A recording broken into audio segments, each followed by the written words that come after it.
am the spy.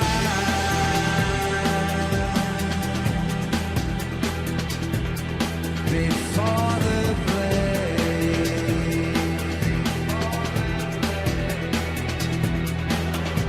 I am the raindrop out at sea. I cause the ripples that become the crashing wave.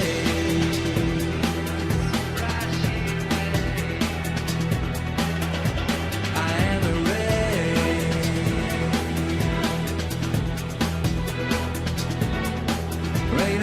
rain all day.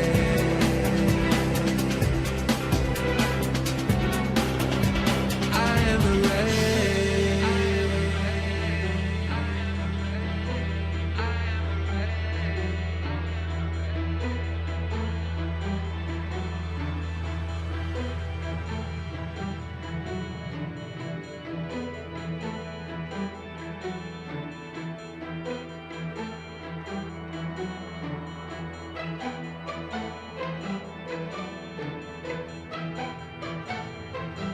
You thought a different day had come, the day you thought the earth was done.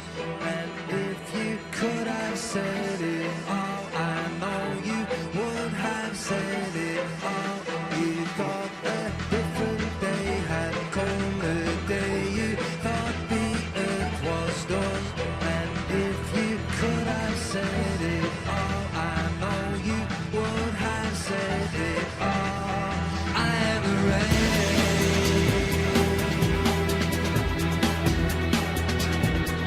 I'm gonna rain this way again. Rain this way again. I am the rain.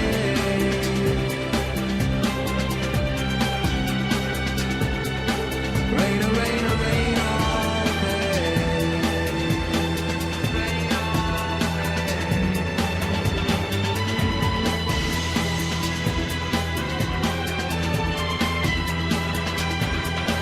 You thought a different day had come, the day you thought the earth was done. I am the rain.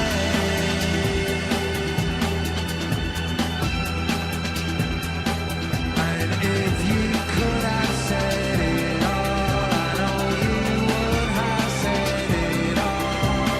I am the rain.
Society, be a monkey!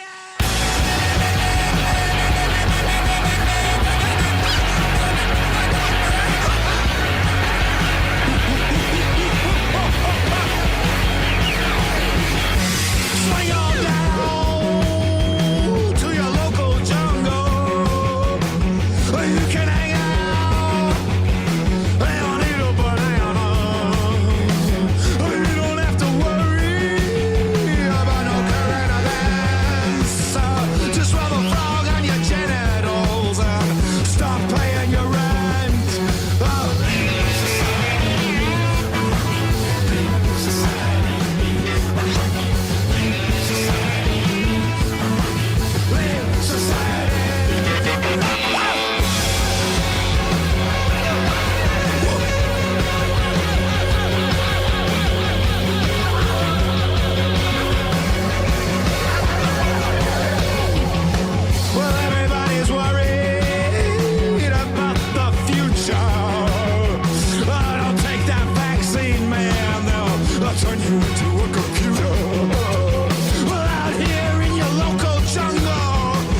nobody vaccinated. We spend our time throwing shit at each other or just hanging out masturbating. Oh, leave society be a monkey. Leave society be a monkey. Leave society be a monkey. Leave society be a monkey. Leave your child.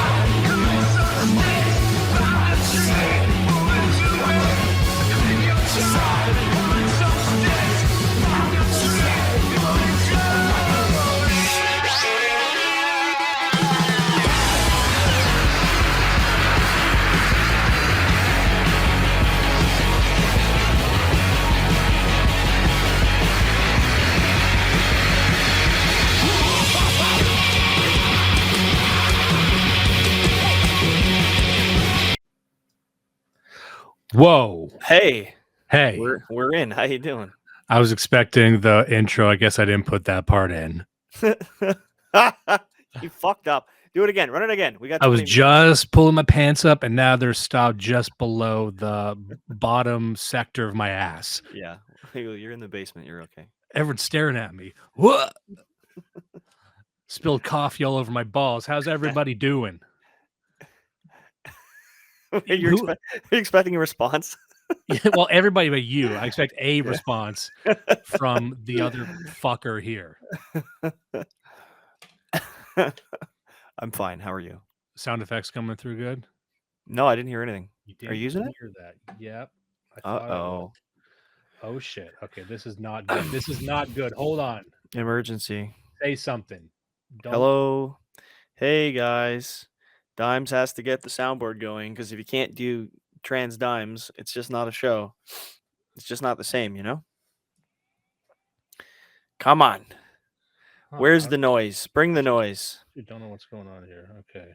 We didn't have a lot planned for this stream, so. What the fuck's going on? It's set up right here. Behold, accurately analyzing wait. that the soundboard is broken. Wait. You know what? I think it. Okay. I'll just fill the air with something. Here we go. For love of God. Okay, so here's the thing. I got a new job and I'm my probation is up tomorrow. The first thing he does is he doxes himself, by the way, every single fucking time. What? Did I got a new job? I got my social insurance we're number. We're going to find him yet. Now we know that he is the only guy in you know what? That's fair. The only guy in Ontario, the only white guy, the only white Christian father who actually just got a fucking job. I'm probably the only person who has a job at this point. So I am doxing myself. Yeah, I was supposed to go in and have a report with the CEO to see whether I get to keep my fucking job, but he was too busy. So that'll be tomorrow. And that makes me think that I'm probably getting fired. I heard a fuck you, Judas, and it sounded like there we go. Okay, how do I sound? Back. Is my voice still good? Oh, you sound like a darling. You sound great. But the same as before, right? Because I got like a whole bunch of stuff hooked up. Okay. You sound the same. So you're getting fired is what we're saying. Yeah, I'm probably getting fired. So it's back to the old grindstone for me. I'll have to actually do some work for once if I get fired. Well, can you take revenge? Because you just passed your probation. No, my probation ends tomorrow. So this is his last opportunity to fire me without severance. We'll see. Well, also 3-month severance wouldn't be a lot. Well, that's also true. You have to give me 2 weeks notice at the very least. All right. So I got something here, came across my desk, a real life comment from Jar Jar Abraham. He says, damn it, just started with the Tucker Putin interview. And after finally getting through Putin's 20-minute laborious autistic lecture on the borders of Eastern Europe, those fucking Leafs decided to go live. And that's interesting because, yeah, Tucker Carlson just dropped an interview with Russia's Vladimir Putin. Is it still live right now? It dropped, and most people are going through it right now, so I don't think they finished it. It's because you asked me that 30 minutes ago. You're like, hey, have you watched this thing yet? I'm like, what? No. Yeah, well, because I have watched maybe 45 seconds of it, and I think that's enough to speculate. I think that's enough to just go off and say what needs to be said about this interview. Also, everyone in our chat, our community, has been going off on it and providing their takes, very passionate takes And so my commentary is based on their description. So I don't know if that's too far removed to be valid, but That's all of our opinions mostly. I mean, years ago we used to actually consume media unto ourselves, but now we pretty much just regurgitate what happens in the Telegram chat. So it's I think it's what people are looking for now. yeah. So just we got a comment here from James Nope, a valid question. What is the topic for tonight? It's not going to Wow. be this. Straight to the point, James Nope. Um, He's looking at his watch. yeah, we should we should handle this stuff beforehand. But we're talking about a a movement in the conservative sphere in the American GOP, and a document called Project 2025 Mandate for Leadership. And all of and there's a Substack all about that. Basically, it's this 900-page plan for next year, um, detailing what an incoming conservative president can do to essentially gut the deep state and force their way to rework the entire government. So I'm kind of getting ahead of myself here, but the entire document, it's intended for whoever the president is. It doesn't even need to be Donald Trump. It could be anyone there. And it's just to attack the deep state and their claim. And this was a document that was prepared by nearly every single conservative or GOP adjacent think tank that's out there. And it's to try and figure out who to hire, who to fire. Yeah. And I'm trying to figure out if that's also applicable to Canada. And they're saying that the problem Trump had and the problem a lot of his voters have is that they thought they could elect one guy to do this for them. But what you need is a coordinated attack from multiple vectors to like essentially gut and change all the institutions. So we're going to get to that a bit later. And there's a Substack written about that. I'm not going to read the entire thing because, as I said, it's 900 pages. It's very, very dry. More importantly, there's a video that, from a more progressive liberal point of view, what they're saying about it. Because I want to hear what the leftists and the liberals are saying about this sort of thing. And what interested me was we were never really talking about this that much. You know, in our scene, we're very esoteric and we're very theory based. And, the people who do want to plan, they do want to plan for the apocalypse, but they don't really want to talk about, like, let's say within the next 2 years you wanted to completely change the, environmental bureau, or how to like reduce funding for this or that. Like, could you get someone hired to do that? And it wouldn't involve an election. It would involve just staffing problems. Hmm. And so I thought, well, that's very practical and that's very immediate. And some people might scoff at that and say, well, that's just trying to, rearrange the deck chairs on the Titanic. I'm like, well, that's one thing you could do. And I think just as a plan of attack for this thing that they call the deep state, it's interesting. So I wanted to talk about that and how people the left are saying that's creeping fascism. Yeah. But before that, there's a couple of things I want to get to, and I kind of wanted to talk a little bit about that Tucker interview. If anyone wants to hear that, just from what I was hearing, Let's and have it. they were begging for us not to talk about this tonight. Because most people are still not all the way through it. It seemed that even like Keith Woods was saying that it was a missed opportunity. What Putin was doing was the first 20 to 30 minutes was an overview of Russian history, not only within the region of Russia and Ukraine, because that's what most of the interview was about, was the current conflict there, but it was about Russian history generally. So he is, for all intents and purposes, a blood satellite listener, Nice. going back to the 8th century, going back to like who are the Russians, who's their identity.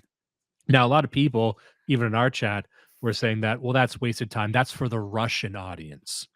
Be that as it may, I think what that did, and I might be being too charitable here, because even Tucker was interrupting him, like, okay, where's this going? Is this filibustering? Is this a bunch, this seems like prepared remarks that have nothing to do with anything. However, I thought it did an interesting job of reframing the debate, because people are of two minds about it. Either Russia felt attacked and threatened by the US from NATO, right? And so and that's sort of a neo-realist point of view. But then there's the more NATO friendly point of view, which is that Russia's just evil and wants to attack because they're an expansionist power and want to expand forever. which is partly true. Like there is some truth to that. But he seemed to reframe it, and some people think that's a waste of time. But I thought it was kind of interesting how he's like, no, it's this third thing. It's that we have a historical claim to this territory. Right. And I think what he might have been trying to do, and this is all just me talking shit, I think he was trying to almost reframe it as like, this is like America wanting to keep its grasp on Arizona. This is like the southern border. Like, it used to be Mexico, but it's America. You want to keep that, right? Yeah. That's important to your sovereignty, your identity. So even again, maybe it was too bloviating, but I also think that he had to discuss this whole conflict where he's just not a megalomaniacal tyrant, which is what a lot of his audience, not his audience, but not even Tucker's audience, but here's what I was saying before. I'm like, Tucker is essentially blowing up his life for this interview. Going to Russia, speak like the State Department's going to come down hard on him. Like his career might very well be over. You don't know. You don't know what's going to happen now. But he went over there, and I think Putin, was like, I'm going to show them that I'm not a fucking psychopath. If anything, I'm a history nerd. But the audience is like people trying to look at Tucker Carlson like he's a traitor. So Tucker Carlson's actually asking some pretty basic but hard questions, and then Putin is trying to be like, look, let's start in the 8th century is what he's saying. And so, that is what it is. I'm not saying it's good or bad, but I don't think it's random. I don't think it was a total misfire. Well, if I'm being charitable, I think that's what they were doing. Demographically, correct me if I'm wrong. I'm not Tucker Carlson's target demographic. I think he's a controlled op, but I think a lot of people, like kind of maybe Q boomers or even regular boomers that like to watch Tucker, maybe I don't want to be mean, maybe there's a little bit more like historical geographical illiteracy on that side, and it might actually be helpful to do a little bit of Russian brand awareness. Like there's probably a decent number of people who are conservative, maybe older Tucker viewers who don't actually know, for example, what's been going on in Ukraine since the Maidan. Like that's the main thing when I talk to people, older people who are conservatives but pro-Ukraine because they're pro-government or whatever. I just bring up what happened with the Maidan and then over the past 10 years in Donetsk and Lugansk. Like, again, I'm not pro-Russian, but also you can't look at what's been going on there and treat it like it didn't happen, right? So I think a little bit of history goes a long way. So maybe it was a good idea to start with that. Yeah, well, I'm just going to play just a quick clip here. Maybe spending a bit more time on this than I want to. Look at the tasteful amount of snow in his hair, as if he's really there. That seems right. It seems fake, right? I'm not. Oh yeah, it seems it's fucking fake. This is such an op. That's an unreal dusting of hair we're seeing on this man's head. Hey fellas, I'm Johnny Monoxide, and this is clearly an op. It's fake, just like the Civil War and the moon. And he would be correct. As usual, he would be correct. What an odd look for that jacket, but then also that very, very blurred Kremlin. But maybe here's the thing: if it is real, I'm going to feel fucking stupid. All right, let me know if you can hear this. The following is an interview with the president of Russia, Vladimir Putin, shot February 6, 2024 at about 7 p.m. in the building behind us, which is, of course, the Kremlin. The interview, as you will see if you watch it, is primarily about the war in progress, the war in Ukraine, how it started, what's happening. You do have to clarify about which war it is he's talking about, the one in Ukraine. There's actually a couple right now. I always forget that. Like, is this the Yemen thing or is it? And Uganda. Most pressingly, how it is this, or the Israel-Palestine? We forgot about that, right? Are we still talking about the Israel-Palestine thing? Every day. I tell you what, my finger's so far off the pulse of that. If you told me all the Palestinians were dead, I'd probably believe you because the moment people turned away, that's when they bring out the mustard gas, right? Yeah. Maidan. One note before you watch. At the beginning of the interview, we asked the most obvious question, which is, why did you do this? Did you feel a threat, an imminent physical threat? And that's your justification. And the answer we got shocked us. Putin went on for a very long time, probably half an hour, about the history of Russia going back to the 8th century. I'll say that does look like real snow now. That might just be unreal Russian snow. It's one of these things where it's so beautiful and perfect that you're almost a sucker for believing it's real, and it's sad because it probably is real. But Now, I'm looking at Putin because I was hearing rumors. This is how you can't trust news. I was hearing rumors that this guy was on death's door, no, right? Because I've been hearing for at least 2 years that he's got cancer and dementia, and he looks pretty good. Like, he looks better than Biden. I know that's not saying he much, but rules so authoritatively that I think if he were actually sick, he would just be dead because somebody would just knock him off. You know. yeah. So I'm just gonna play a considered bit to here. be the year of the establishment of the Russian state in 862, when the townspeople of Novgorod invited a Varangian prince, Rurik, from Scandinavia to reign. Look at Tucker. In 1862, Russia celebrated the 1000th anniversary of its statehood. Look at his face. And in Novgorod, there is a memorial. I don't think I've seen this face before. Oh man. What I don't the think I've. fuck is this? I know the confused Tucker face. He seems angry, I think, but it's hard to tell. I think he's supposed to be angry. They probably told him like, "Oh, you got to look more angry, Tuck." Evil Putin. Oh, I just someone, love the really bad translator voice. It's like watching a like a public access documentary. also a good comment from Behold right here. ANCAP tie. Oh We're no. looking at an actual ANCAP tie. Let me just also, I have access for the first time and maybe ever to the Odyssey chat. I'm just going to read a couple here to let people know. This better be good. I paused my Blood Satellite podcast for this from Winkler's Meat. Thank you very much. Let's see here. Milk Tucker says, watch Blood Satellite.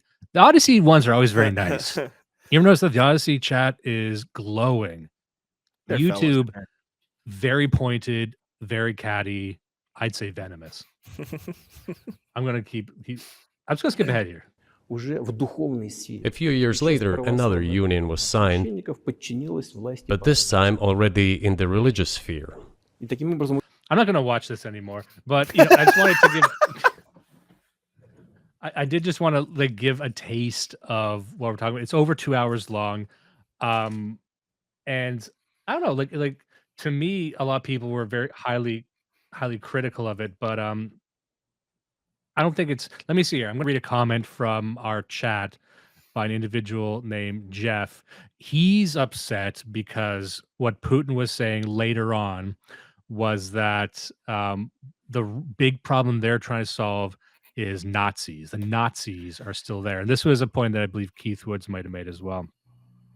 And so I think there's a lot of, I can't find the words right now. A lot of upsetness on our side that they're still dealing with the Nazis. And so some people were making the point like, is this still the remnants of the USSR rattling around in his head because he was a former KGB guy? Mhm. How deep do the roots of the former Soviet Union go into the Russian psyche? Yeah. Is there still a war against Nazism, or is Nazism seen as some kind of aggressor? Or is he just saying that because he thinks that'll ring alarm bells in the American's mind? That's hard for me to tell. I actually don't know. Well, I mean, Because the other part of it is, I mean, if you compare that, because obviously our people are calling them Nazis. Everybody calls everybody Nazis. But when he says Nazis, he's not, I mean, he's there's more truth in it, right? Because I forget the name of them, but the one, there's essentially a Nazi militia in Ukraine that have been flying those flags since the end of the war. And like, that's cool. You shouldn't blow them up. That's fucking based. But also, yeah, I mean, if you want to, I don't know. If you wanted to hate Putin, there's a good reason, actually. There's a bunch of Slavic nationalists who have been trying to defend their homeland. And anyway, Jeff is saying that, there we go. yeah, Jeff is saying that he says we should nuke them all. And by them all, I think he believes all Slavs.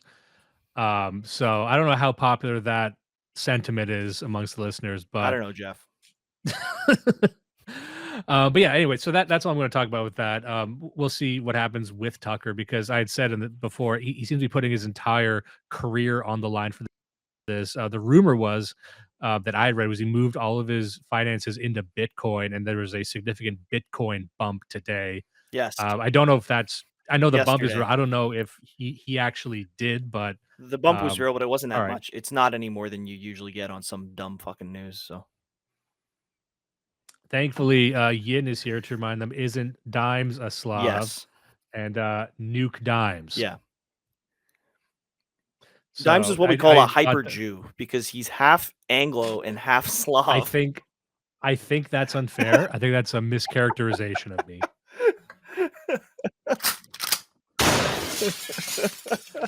James It is funny says though. he used to be a Slav, but he got better. James, let's throw that up on the board. I used to be Slav, but I got better. Yes. It turns out if you read enough like weird books, you just stop being any There you race, go. actually. Now there's another thing. I want to kind of waste some time on this because I don't have a lot planned for this episode. But you saw this, and let me just pull it up here. All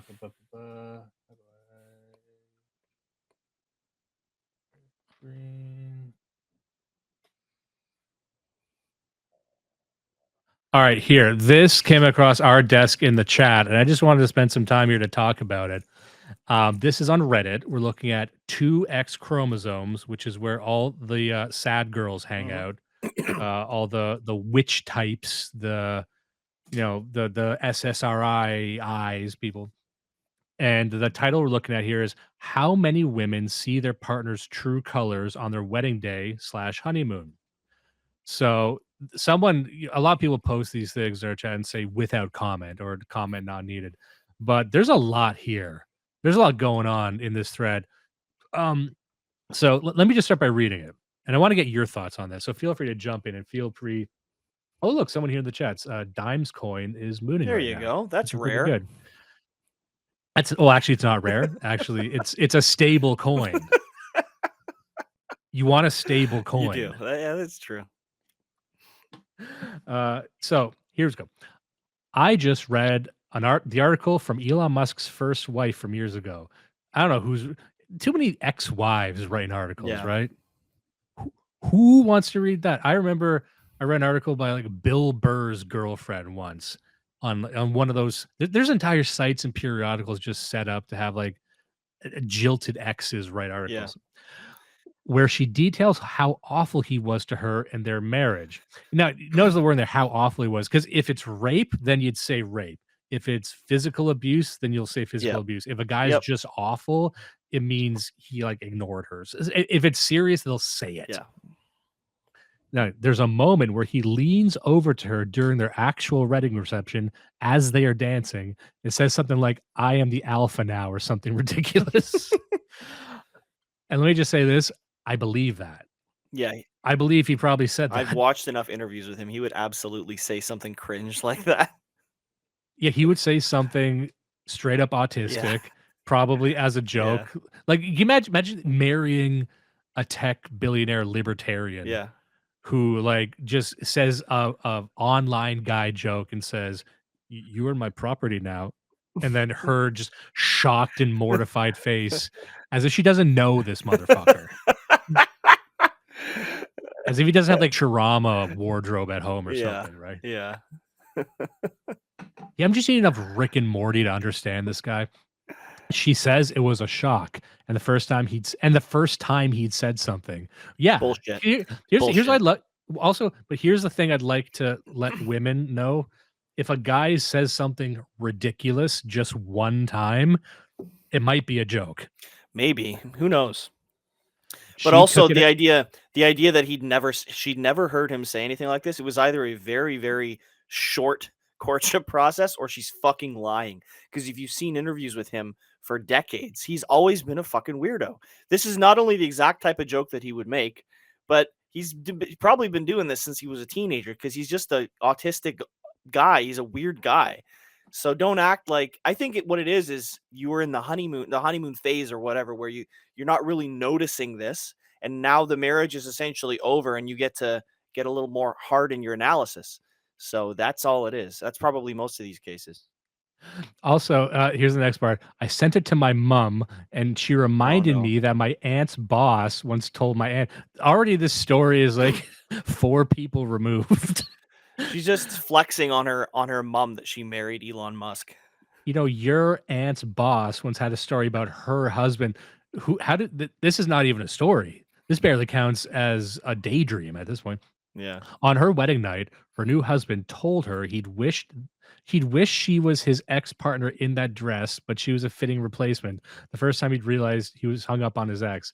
Well, that sounds like just a dude comment, like a maybe an inappropriate comment, See but that? Like, also I don't think the, that's divorce worthy, but I mean, that's compared to the "I'm the alpha now" comment. That's pretty cutting. That's pretty awful. Like, if I said that in my marriage, that would result in a very long fight.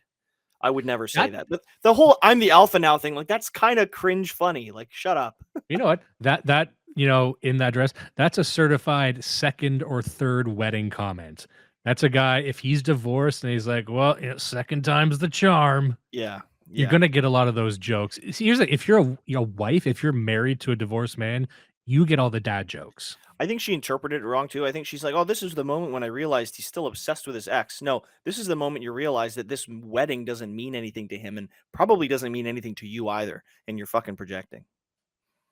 Oh, here's a comment from Yin. There's a super wholesome video of this guy pulling his new stepdaughter in front of the altar after marrying her mom. He did a speech about his commitment to the new daughter. After all the comments in the video were Gross. women having issues with the word mine. You are mine now. I mean, you're allowed to own children. Eh. How old I was think she would be the main thing. In my head, when you said that, she's like 30. I'm like, ugh. yeah, we're really, you know, bargaining up with these ages. I'm imagining like 75-year-olds getting married and just shit talking each other. Imagine that. Imagine like a boomer comic, that couple, but getting married, just getting married to the woman you hate. All right. I want to just read a couple of these. We could spend all night here. We're not, but we could. This is a good chaser after hearing Vladimir Putin. Um, I was in an abusive marriage. I suppose if you squint and tilt your head, you can see some red flags. Uh, You're gonna see a theme with a lot of these comments. No one saw any red flags, or they'll blame rose tinted glasses, which sounds funny because rose tinted glasses are only supposed to be for a little window of time, not like the 8 years you knew a guy. yeah. All right. So red flags while we were dating, but not really. He was quick to ask and value my opinion when we were dating. He agreed with my political views. What political views? We split the work evenly. I had equal control of the finances and the budget. The abuse started the very day after our honeymoon. Well, as it does. You know, I just want to say this. A lot of these stories that we're going to see have to do with, I think, women really, really taking a honeymoon period seriously. And let me just say, for the guys who haven't gotten married before, getting married is a fucking tribulation.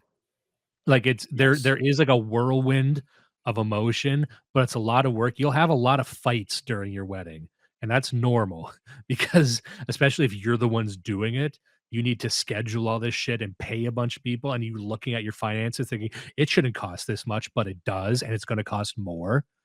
And it's like, I don't do I wanna get married to this woman? Like, she's bossing me around now? Like, it's a weird way to see your spouse. There's a lot of Yeah. highs, and there's a lot of lows, but it sounds like he changed after the wedding. It's like, well, he has to.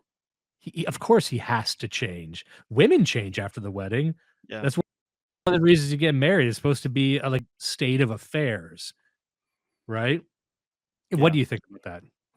No, I don't think so. I think if there's a significant difference before and after, either one or both of you is a psychopath, but more likely you're just bad at reading people, and or you are totally caught up in a very short courtship and an exciting wedding planning process. Yeah, I don't think so. I'm looking at this one especially. I don't want to stand up if this story is true. This guy's a fucking monster. I don't want to stand up for this guy.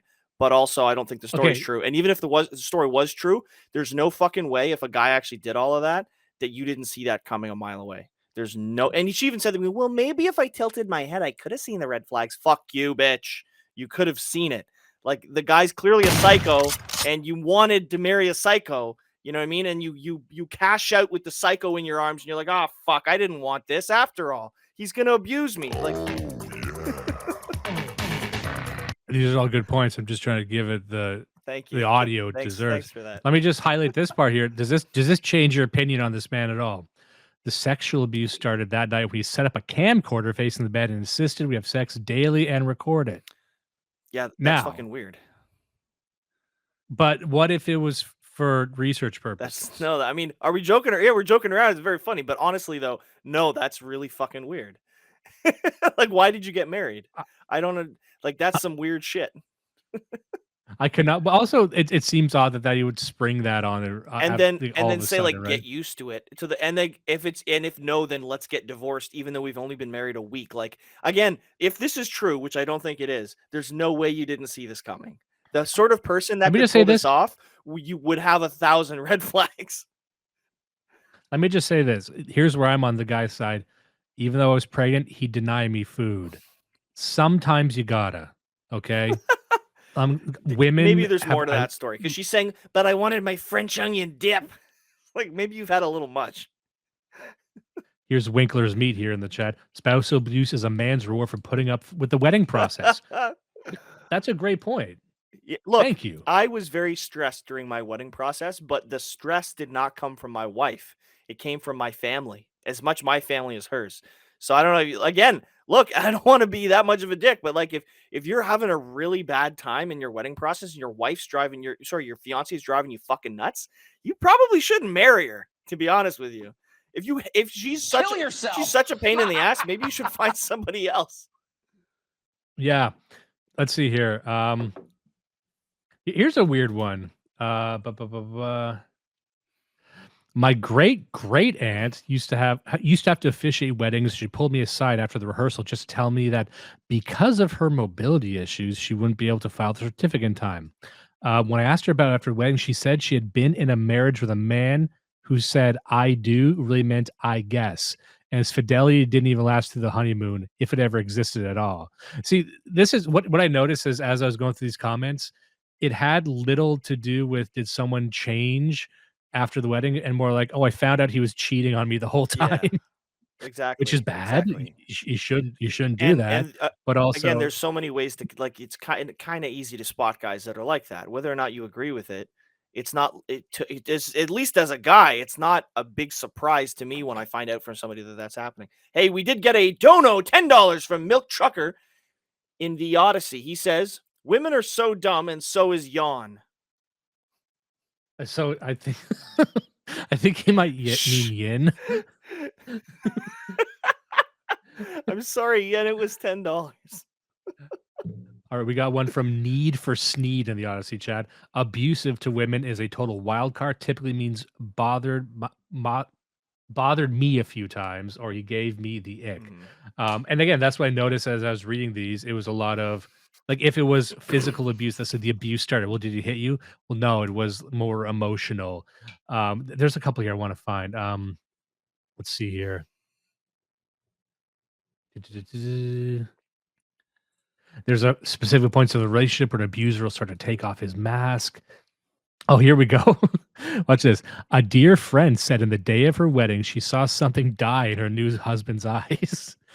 He went from happy and active to a depressed lump. They divorced a year later. So very Is it odd odd. though? Is it So really odd? mixed in with these are ones where the guy regrets marrying the woman and gets Yeah. sad.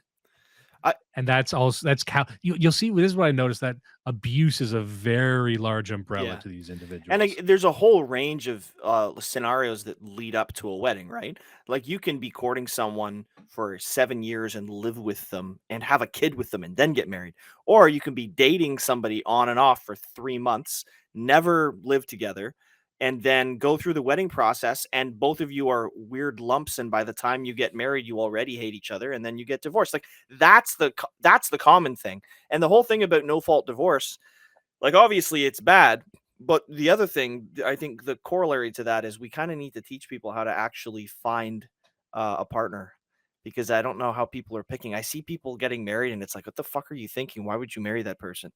Jeez. One thing I noticed was, and this is again me speculating on their stories, but a lot of women here were saying they change after you get pregnant or while you're pregnant. No, And you they're change. saying that's No, you. That's kind of what I'm saying. Yeah. Like it turns out that they change into an evil monster when you just happen to be an emotional wreck and the most hormonal you've ever When you have a been. freight train of like hormonal damage running through your endocrine system for 9 months. Yeah, no, it's definitely the guy doing that. Yeah, and it's like they change right after. It's like, well, yeah, things change when you have a kid. Like your body changes when a woman has birth, gives birth rather. Her body and mind change, and it never really goes back. So, what I was noticing, and I think this is a driving force behind all of these forums and Yep. subs. So women have this expectation of like the honeymoon phase lasting forever, even though it seems that all these honeymoon phases sound awful. Yeah. Like honestly, after our wedding, like we were because we helped plan the entire thing, and we actually didn't have a honeymoon because COVID hit. We couldn't travel, so we actually never got to go on a honeymoon. But yeah, it seems that they were expecting the chaos, that the high emotional chaos of the wedding to kind of persist after, and the guys just kind of relaxed. Mhm. Anyway, Yeah. and a lot of people telling stories about their great aunts and their boss's sister. So it's just like a broken telephone game with these bitches. Yeah, and there's just not that many firsthand anecdotal experiences anymore because a lot of bitches aren't getting married.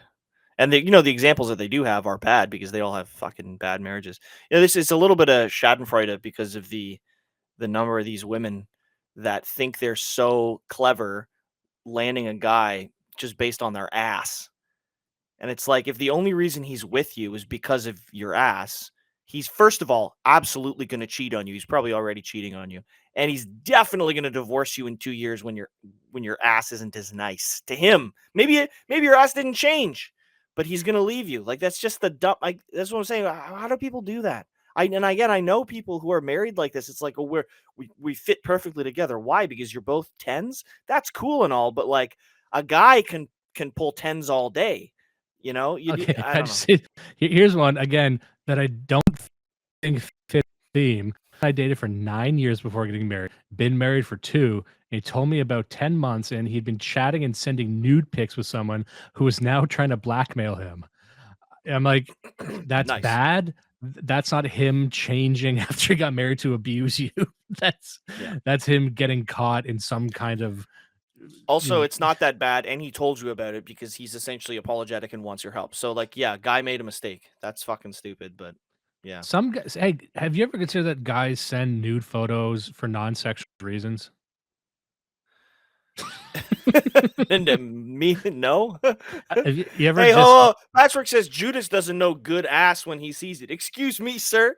I could write a fucking dissertation on good yeah, ass. I'm not gonna, and but for the library's LGBT section, I tell you what, no. Humiliation. Fuck. for the for the fucking wildlife section, because you're into dogs. What would I name the book? I name it World of Rump. World of I bet that that book probably exists. You know what? I bet if you actually went into a queer bookstore, I would assume it's half like bestiality shit. Probably. Did you hear? I'm not Well, going to get. Vouch is the one who wrote the book called World of Rump. Yeah, except that We're it's not going to get. Wally and horse dick.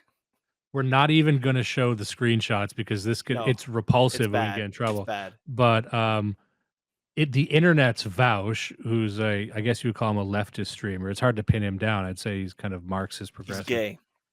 He is. Well, here's the gay. question: like, are you gay if you're only into animal penis, but you're gay?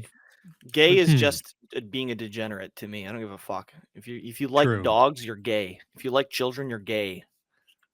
You're all fucking gay.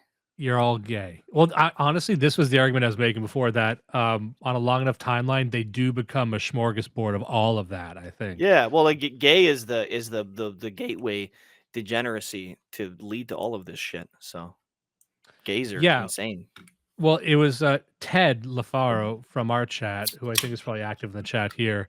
Jimmy. He was saying that anarchists, and I think he was even referring to Josh Neal, who was on with Pete Kionas recently, saying that anarchists are all just pedophiles, and they had a good laugh about it. But there is something to that, where if we've given a fair shake to anarchist literature in the past, and we even have a few anarchists as kind of right wing anarchists, but I think even they would tell you that anarchist Yeah. groups, they're just sexual degenerates. And my feeling is that once if your thing is abolishing all taboos, the end state Right. of that is going to be pedophilia. You're Right. gonna Right. have people in there dragging you or guiding you into that. You It know, just always end up there.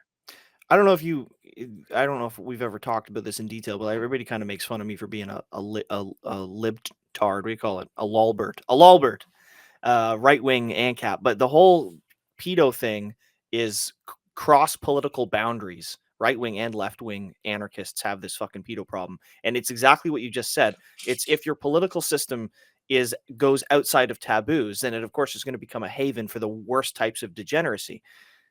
When I started examining all of this, I was a teenager. I was on the left side. That's what I was looking at because obviously you're a fucking teenager. That's cool, right? But then I kind of realized that that's this. No, there is no backstop in that community against this shit. Like you want to remove the laws because you don't think the laws are fair and you hate the police, ACAB, okay? But like fucking kids and like all of this stuff. No, I don't think so, man. The thing with anyways, I'm not going to go into the whole thing, but I just wanted to say it is interesting that it is completely across political boundaries. Right-wing ANCAPs, right-wing anarchists and left-wing anarchists. They're not all pedos, but they all tolerate pedos on principle, which is just fucking embarrassing. Yeah, Yin makes a good point here. If we say that word too much, we might actually get nuked from YouTube. So What do I we know say? there's streamers that find a way around that. Pizza enjoyers. Pizza enjoyers, sure. Um, but yeah, like I was saying to Ted before, um, the thing about this is if you looked at Vauch's screen, because the whole story here is that he was pulling something up on his stream and he showed a folder on his computer to access. He kept his folder for his taxes that he was trying to show within his porn to sort later folder. And the reason I'm not showing the image is because that particular image had the images in question, which depicted lolicon, if you know what that is, basically hentai child pornography mixed in with bestiality. So it was like a prepubescent girl and a horse, and that's all to say to describe it. But that's why it's like it's a spread of all this stuff. It's like it's not just pedophilia, it's pedophilia plus bestiality Right. plus scat plus like all the stuff. It's just it's a fucking amalgamation of different fetishes, and I think that's where you end up in these scenes because you're bombarded with it because you can't answer the question, well, why is any of it bad? Yeah. And then I think you're just exposed to it all times. You end up like Vauch, who doesn't lose any fans from this. And this is like the latest in a long line of instances where he's been outed for being into horse penises. Mm-hmm. I didn't know that was the thing. Well, that's been a joke for a bit. Maybe not everybody picked up on that, but there's kind of a running thing that when he's in a debate, he as a comic gag, he will work the word horse penis into the debate. And it always kind of funny because there was one debate somebody called him on it because he had done it twice within like 30 minutes. And it's like, wait, why did you use the horse penis reference twice? It's like, that's as crazy as sucking a horse penis. It's like, but why did you say that a second time? Like now it's one's a coincidence, like one's an accident or whatever. But the second one is now there's a pattern. So well, and because it I'm turns out- reminded of that famous instance of a Twitter user named Dr. Pizza, and he made his entire profile about pizza because I think he was mocking how a lot of the comic pizza people were saying that pizza is a symbol for child sex trafficking and pedophilia. And he was like, "Oh, you think they would just say it on the open?" Smash cut to like 6 months later, he was arrested and tried for child sex trafficking. So like sometimes it is that simple. Sometimes pedophiles they're just doing it because they think it's funny, but they also mean it. Yeah. And that's the thing about these people. They're not creative. Part of and this is what I put out there. I'm not sure this is true, but part of his proclivity might be getting caught. I was going to say it's like being a flasher. Most pervs, right? Because I mean, here's my theory. The whole thing, it's not just about getting caught. It's about the taboo itself. The taboo makes them want to do it more. And of course, that's related to the act of getting caught and going to jail and being shamed publicly, right? Like, what is it? Like people who expose themselves publicly. Is it because they want everybody to look at them and go, oh, what a nice dick? No, they want everyone to point and laugh. That's what gets, you know what I mean? So I think it's the same shit. And if you bear that in mind, then it's easy to spot, because you have somebody with weirdly colored hair or like a tranny being like, "Oh, I'm gonna go right to the front lines on the child porn issue." It's like, "Oh, you okay? So you make child porn?" No, I don't. And you obviously do. Otherwise, you wouldn't be in the room. All Like, right, let me really quickly. I'm just going to show. I know Milk Road Trucker was an Aussie. Who doesn't know who this is? This is Vaush right here. We're seeing him. I just did a quick search. This is what look at he this looks like. animal. Look I at think him. that's he's a bearded guy. You've probably seen him before. He's a pretty popular streamer. I just searched Vouch. Oh, it gave me Brave. So hold on. Without medicine, without the Green Revolution, people like Here. him would have died at birth. Yeah, he's from the Destiny sphere. If anyone knows Oh, anything about that. oh my God. Yeah. So this is the guy. This is just so you know. He's like everyone. He's got That's the such a gay purple light. photo too. Every streamer looks kind of gay as well. Like, and so here we go. Yeah, so that's him. You wanted to spend too long on that, but that's the context of it. Anyway, we can get on to the main thing now. We've talked about Putin. We've talked about bitches. Talked about the fun stuff. Now we're getting to business. Yeah, and so this will be a bit scattershot. We're gonna watch a video in a little bit, but I'll just kind of tee this up here. Let me share the screen here. Here we go. Okay, so you're looking at Substack right now from Unreconstructed, Sam Devlin. The title is Project 2025, You Have 1 Year. So there's been a lot of people who've been slinging around that catchphrase, you have 1 year, referring, of course, to next year, ostensibly the Trump election. But the idea is everyone is anticipating Trump is going to win, and they're anticipating it in very real language. And I'm getting, actually, and we'll tee this up with this. What do you think Trump's chances are of winning? With two things in mind. One, he seems like the obvious winner from where I'm standing, but also, I don't know where people stand on the election being stolen or everything being rigged or the system never allowing it. But like, That's kind of two questions, though, isn't it? I mean, because yeah, from a in terms of, I mean, okay, I think the one question is, if we had a fair election, do people think that the majority of the population is behind Trump? I think absolutely yes. Then the other question is, will he win the election? Because as we've said before, and everybody's making this argument now, all elections are rigged and have been in living memory. So it's just a varying degree of riggedness. yeah, that's true. I'm just checking the Odyssey chat here. Oh, they're calling Vash a dilettante. True. Okay. That was me. That's where I don't know where I land on this, because it seemed like Trump should have been a shoe into the last election, whether or not you liked him. Him being reelected seemed like a sure thing, and yet here we are. But also that presents the problem that we've always gone back and forth with was, well, if that election was rigged, then every election was probably rigged, because we've always had issues with mail-in voting. They've always had issues with voter machines. If that's the case, then Trump's election was probably rigged too. So is it rigged in his favor? How does that Of work? course. So I don't know. Like, so it could be rigged this time, but I do think they're at a crossroads where they can't stay with Biden. And I don't think they're going to run anyone against Biden from the Democrat side. I don't think you can. And Biden, his brain is melting out of his skull. And I genuinely think everyone hates Kamala Harris. I think she knows everyone hates her. And that's why you don't hear from her. So they might be like, maybe it's Trump. Maybe we could actually work with Trump, because it's going to look bad if Joe Biden just dies and Kamala Harris is president. That was that Jimmy O'Keefe thing the other day, right? Where he's like sucking a guy's dick, and then the guy tells him that everybody hates Kamala Harris. Did you see that? No, what's that? James O'Keefe previously of Veritas News interviewed a gay staffer, because they always seem to be gay. And that's one of the things the guy was railing about is Could you that say they do always seem to be gay, don't they? they do always seem to be gay. Yeah. Every single one. Maybe there's a pattern. I don't know. This is good for us for content, but if I was in charge of any congressional staffing or any administrative state stuff, I really would not hire gay guys. Like, they seem to be the let's say, hey, look, they leak in more ways than one. Let's just say that. Oof. Hello. hello. You need a tighter seal than that. If you're Good afternoon. Good morning. uh, All right, so Trump is probably, let's just say he's going to get in, because this is what I gauged it by last time. Everyone on the Democrat or the left they're already preparing themselves for it. They seem to be introducing the narrative that he's probably going to win.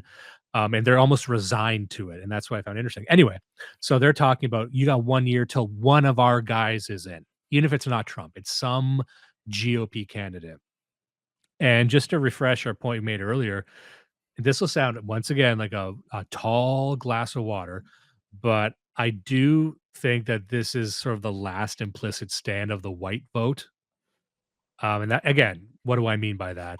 I think that the GOP was really pivoting, and so is the conservatives in Canada, frankly, pivoting towards non-white issues. Like, they're taking a hard look at the mass migration and saying, okay, maybe we shift over to these people because they have the numbers and we can control them.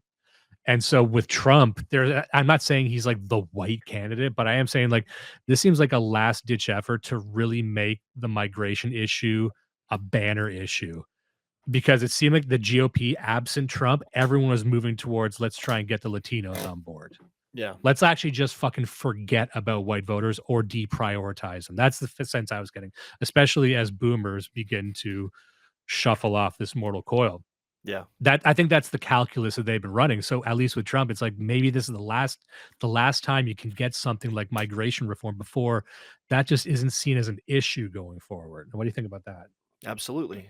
Absolutely. I think there's even a bit of a skew maybe people don't always consider when you look at demographics in the US.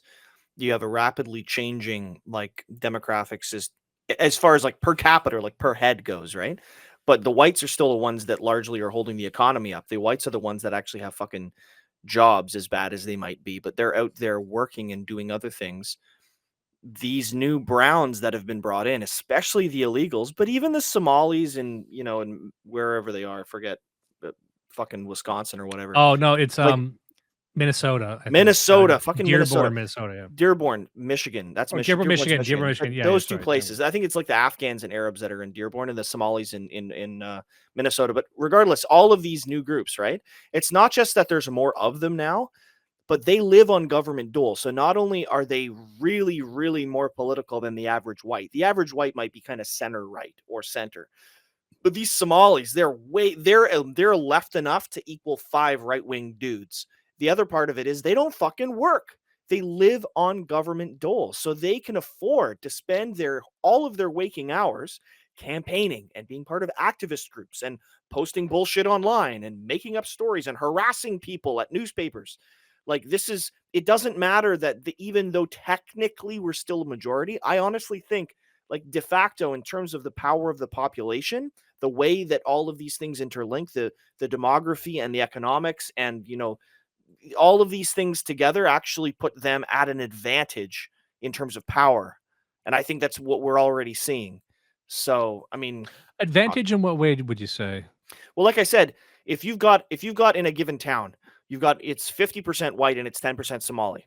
But the 50% of whites are all lower or middle income and they all work full time and they're maybe center right politically. But the 10% that are Somalis, none of them work. They're constantly getting government checks, which means they want to defend those. And they spend all fucking day doing community organization and harassing people. And like this whole, if you remember during the previous election, all of that vote rigging in Minnesota was done by these Somali community groups. Like, they were driving house to house and collecting people's mail-in ballots. Like, Veritas pulled all that up, right? Like, you don't see whites doing that. Whites don't do that. And it's not just culturally we don't do it, but show me a contiguous neighborhood of 30 white families where the mom, the dad, and the adult kids, none of them work, but they all get government checks and they spend all fucking day organizing to throw an election. That doesn't happen. It's just Somalis. I think that's a great point you had made, which is that vote rigging and the machine glitches and everything aside, when we talk about vote rigging, we include voter intimidation and the rigging just from politically aligned groups who are just stealing your fucking ballots. That's and right. They know what they're doing. It's not thugs. It's not teens. It's these groups that know exactly what they're doing. There's something that happens in aggregate, right? Like, even if you have like volunteers at the polls. Who gets to volunteer at the polls? You might have like old, if it was white people, you're gonna have old grandmas, you know. But I mean, if you have upstanding, from our standpoint as like white Western chauvinists, an upstanding white dude probably owns a business and has 4 kids. He doesn't have time to fucking volunteer at the polls. But an upstanding Somali is this no work Muslim go-getter who's out there harassing people. So them being at the polls, that's all they do. Everyone's proud of them. Like they're proud of us for running a business. That means we can't interfere with an election. But if you're one of these Somali groups, you're literally, and the thing I'm getting at, I'm driving at here, these people act as though they're an invading army. They're proud of the fact that they live on dole and none of them have jobs. And then they rally around each other when they have all of these, you know, these parades and protests and interfering with an election. It's like an exciting thing. If you remember, I mean, I keep calling back to it, but all those James O'Keefe interviews during the previous election about vote rigging, and these guys were so fucking proud. They were that's how they got the interviews. These guys are bragging about it. Oh, today I got 63 of these mail-in ballots, and yesterday I got 27, but I'm gonna get 200 tomorrow. You just wait. Like they're so proud of themselves. Wow. All right, let me just see this here. I'm just looking. I can switch over to the tab with the chat. Need for Sneed over on the Odyssey chat. He made a couple of points here. He says, if Trump doesn't win this election, this will be a legitimacy crisis. A literally senile, corrupt, incompetent campaigned from his basement and beat the incumbent who won all the bellwether states. You can't run this game again without tilting into full Soviet. The only all-white poverty areas in the states are forgotten places like West Virginia or whatever. They aren't a political bloc like the various brown third worlders in these places, Dearborn, Somalis, and Minnesota, etc. There's no equivalent for us. Right. That's basically exactly what it. he's, yeah. So switching back to the Patchwork on YouTube just said, I think he was recently on with Burden. He just interviewed Charles Haywood today. Is that James O'Keefe was on with Jay Burden? I think he's talking about they're talking about King Pilled in the chat. Oh, here King too. Pilled. Okay. Oh. I was about to have a heart attack that James O'Keefe went on with our very best friend Jay Burden. James O'Keefe and Tucker Carlson went on with James Burden. There we go. Once again, Burden trying to snipe all my guest ideas. No, but yeah. King Pilled is a very good. I want to speak to him soon if possible. He just followed me on Twitter, so we'll see if we can set something up with that in the future. So anyway, here is the Substack that we're looking at. Begins with 2 quotes, kind of annoying. One quote is already. I did one quote as an opener for a Vanguard's Journal article. Felt filthy. Never did it again. Don't do 2. Ovid, whatever. Here's a quote from a tweet from Nightmare Vision, who we're fans of. Remember to let everyone know they have 1 year left. If someone upsets you in any way or expresses anything less than full, undying loyalty to what's coming, respond only by saying you have 1 year. This is what we were seeing in a lot of online spaces, especially Twitter. So first, open this and flip through it if you have the free time. This is the document I was talking about. You can see it over right here, project2025.org. Again, we're not going to go through this whole thing, but this is where you can find it, project2025.org. You can download it as a PDF. You can even read it right here from the website. You can buy it if you want. It is 900 pages, however. That's what I like. Okay, I haven't read a lot of this. I've read a bit of it, but it's enormous. But that's the thing that struck me so often with this political shit. It's like it's a think tank or something. They throw out a bunch of ideas and they got a cool website, and it's like sign up for our newsletter to learn more. But if you start examining it, it's honestly kind of hollow. It's just a way to get a mailing list and get some donations, and probably it's a bit of a grift, right? But maybe there's a grift in here somewhere. But the parts that I read through, this is straight up like a standard operating procedure to run the entire American government. It's insane how detailed it is. It is literally just a manual on how to rebuild the entire government and get rid of the deep state. And it's the way that I look at this is like when we talk about there being no political solution, this is almost like a thought experiment where you say, what if there was a political solution? Exactly. How insane would it have to be? And this is what this is. This is every single lever that would have to be pulled synchronously to fix this. Is it possible? I don't know, but they did it. I mean, here's the document. And that's exactly how I frame it to myself, which is that, okay, we all believe there's no political solution. Let's just say there was. what would be required, and they got enough people to like. There's Ben Carson. He wrote a chapter here. Gene Hamilton. Like these are serious people. These are serious writers. This wasn't something that was just dashed off. And for the people who are listening, section 3, they got how to restructure the Department of Agriculture, Department of Education, Department of Human Services. So I think when a lot of people hear what the GOP wants to do, it's like, oh, they just want to gut everything. Not necessarily, but this actually explains here's what we think about these departments, here's how we would change them. And for any incoming leader, here's something you can refer to. And I think even if they don't walk into the Oval Office with that tucked underneath their arm, I think this could send off enough reverberations to the types of people who have always said, I think we should do this, but you've never actually thought about how. Because most people, when they think about policy, it's a very bird's eye, 10,000 feet view of here's where I would like to end up, but it's never how do we get there.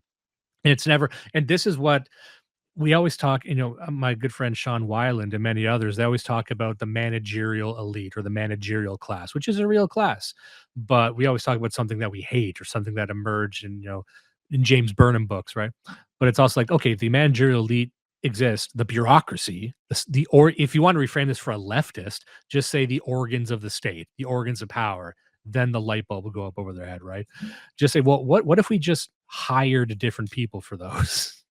We could gut them and then cause some problems. Like, what if we just got that the 50 people we know that can be fired and fire them and fill it with a bunch of fucking micro dosing 23-year-old guys. Yes.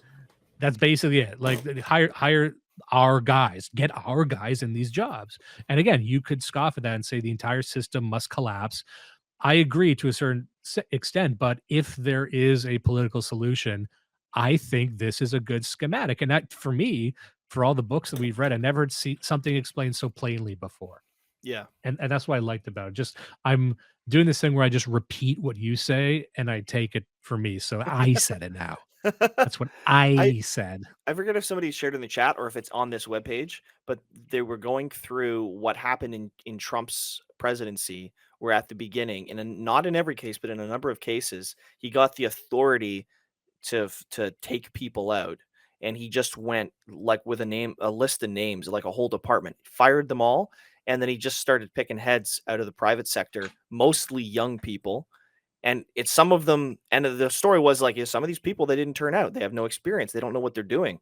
But I mean, it's better than the incumbent who was, brought in by some Obama hack, right?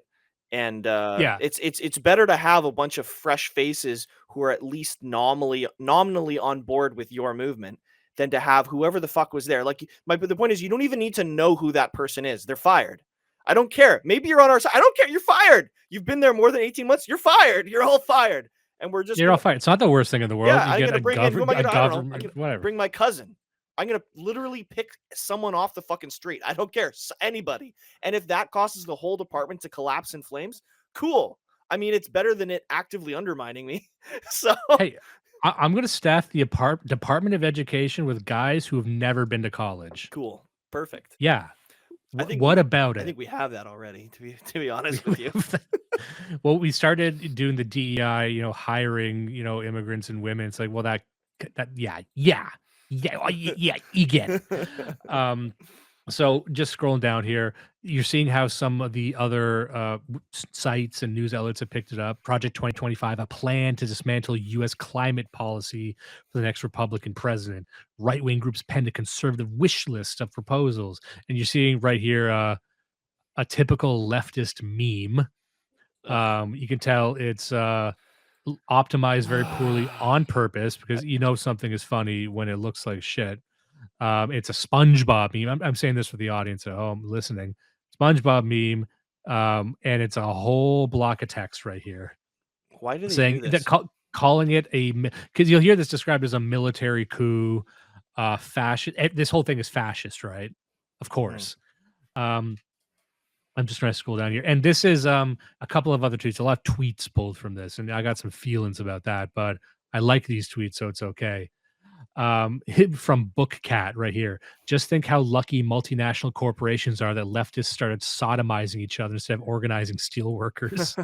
And this is I want to bring attention to this. This is the tweet I was talking about in a previous episode. I didn't know who said it.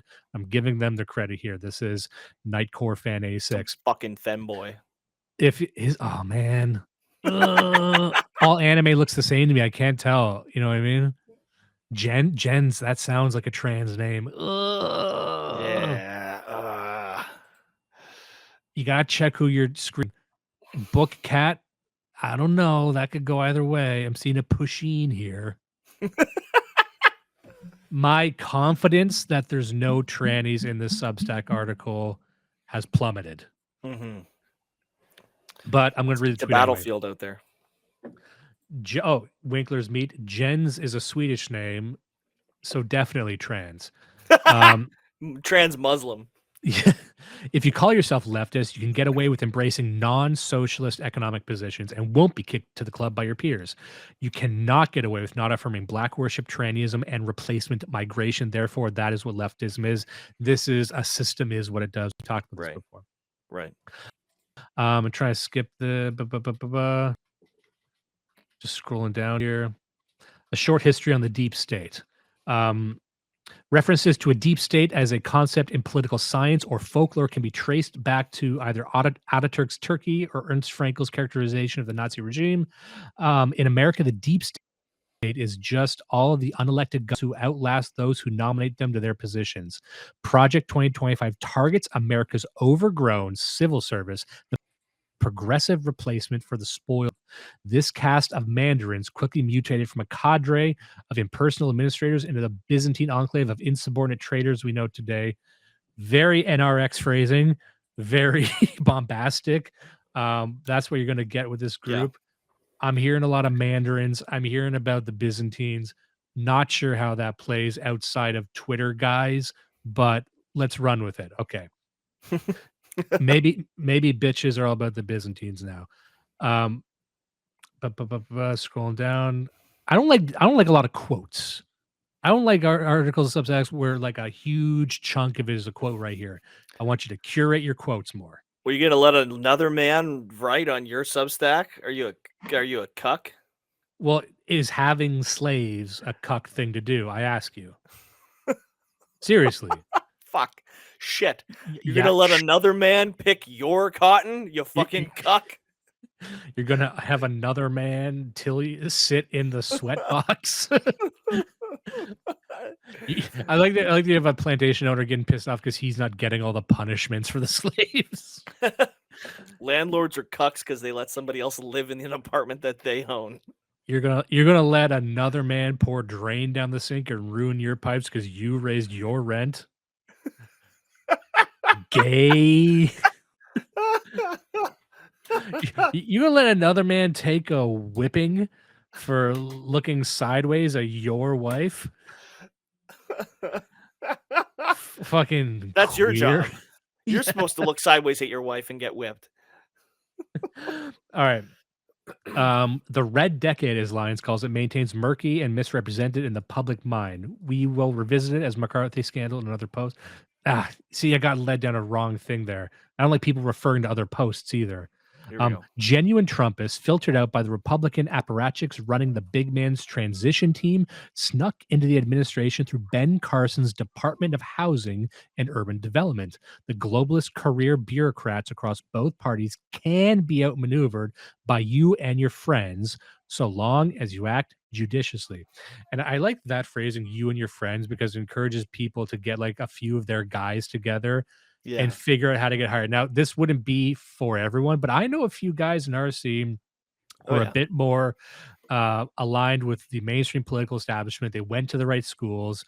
They know the right people. They actually go to these events, and they might be seen as, you're the monarchist at the party. You're the one who's got a few hobbyist fringe ideas, but they might not know how far your radicalism goes. So for those guys, they're like, you and I would never get into parliament in Canada, for example. They could probably not through an election. Yeah. We could get in with a crowbar. We could get in with a big enough boot. There you go. A very fast truck. Yeah. Process of parallel radicalization is what we're looking at here. He talks about one specific guy here that I found interesting. Talking about Trump's cult of personality. There's a specific guy who got elected. Too many of what remains of the alt-right still have this image of the former president. He was a bad and stupid all along because of Ma Kushner or something. But Trump's downfall from the peaks of 2016 rhetoric was a more gradual process. The story of the Trump campaign's corruption is the story of its evolution from a conspiracy of 8 staffers on the 5th floor of Trump's tower picking cities for the boss to fly to and rant at to the multi-million-dollar stage show of 2020. With victory came an influx of wealth and attention and the GOP's stale Reaganite bromides. Once Trump secured the nomination, the Republican establishment entered the building. Like Faust, he accepted their national infrastructure to battle against the Clinton machine.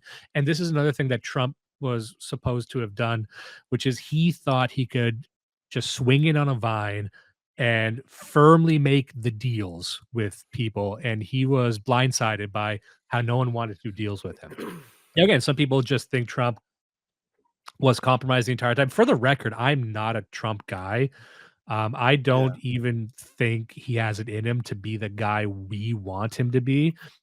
I do think he has it in him to probably push for migration, at least better than what Biden is doing. It could be a step in the right direction.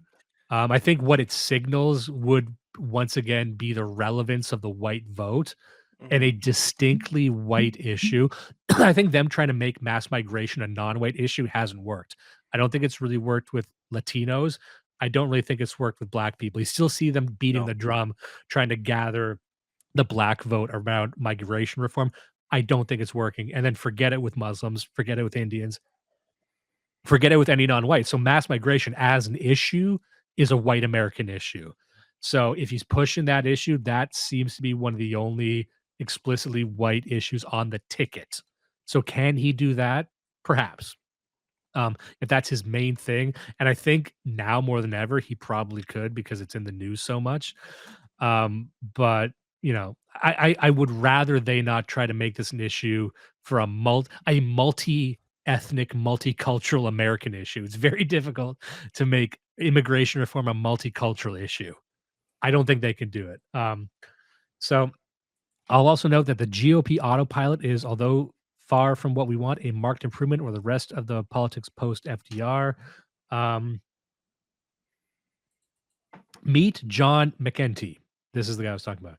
After a brush with viral superstardom, McEntee dropped athletics for politics and planned rallies in the early days of the Trump campaign. Here he is working in the most brutalist working conditions I've ever seen. Literally just, it looks like concrete walls. You can't just put up concrete walls, can you? It's drywall. It's drywall. Here's the thing. Fuck you. They're concrete walls that they just put up. It's concrete drywall. Concrete. Thank you. Gyprock. This is politics. Yeah.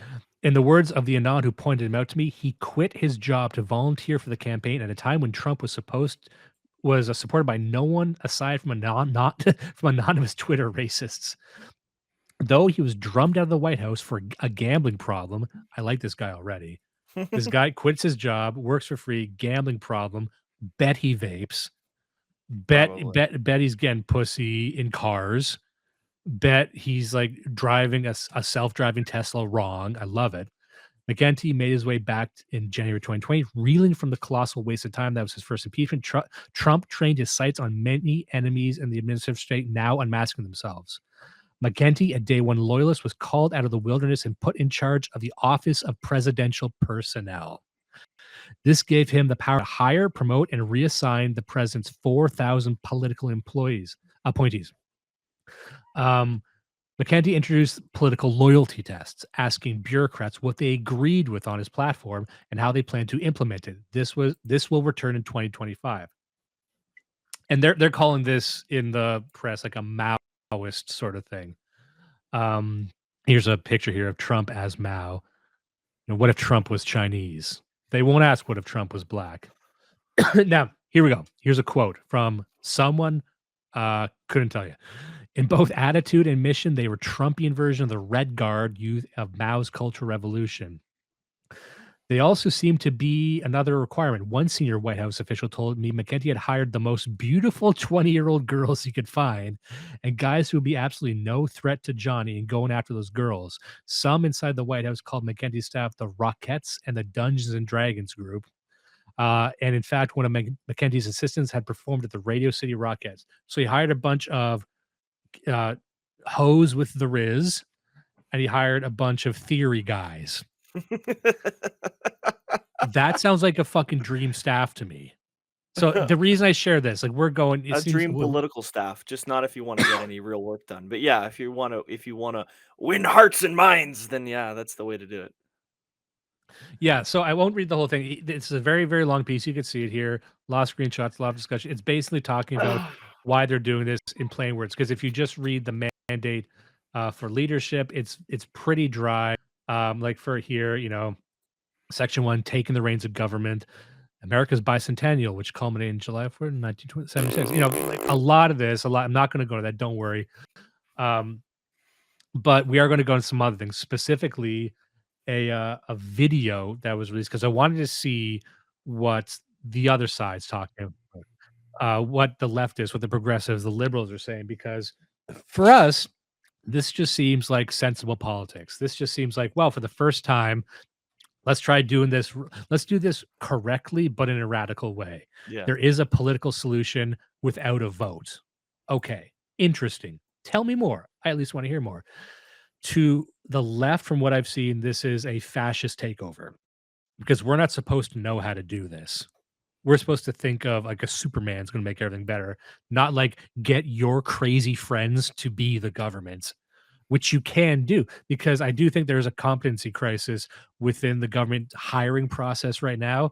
Now, I think there's enough charismatic guys that could wine and dine their way into these lonely bitches' hearts who are currently in charge of hiring.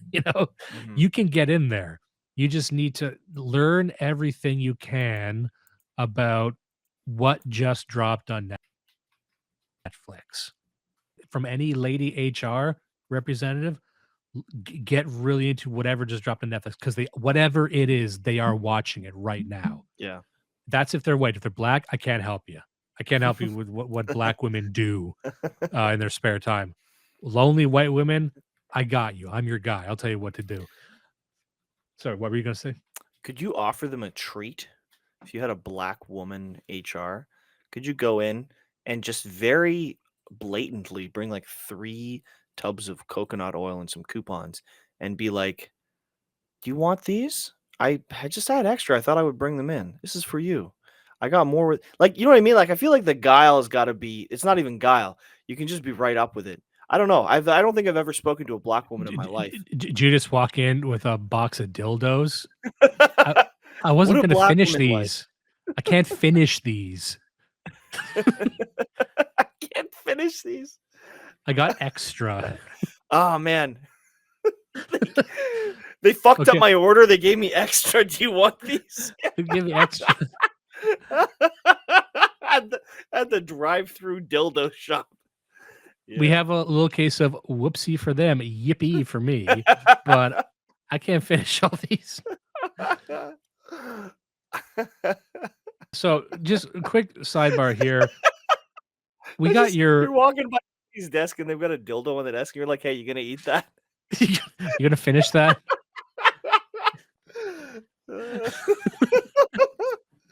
Fuck. Oh yeah, I couldn't. All right, quick sidebar here. We have your wife, literally your betrothed, in the chat saying "oof." What the fuck's that about? What's she oofing? Darling, she's right beside you. Hey, what are you oofing about? What? We're live. You oofed in the chat. Dimes wants to know what you're oofing about. She's frozen. She's like, "Oh shit, they saw the comment."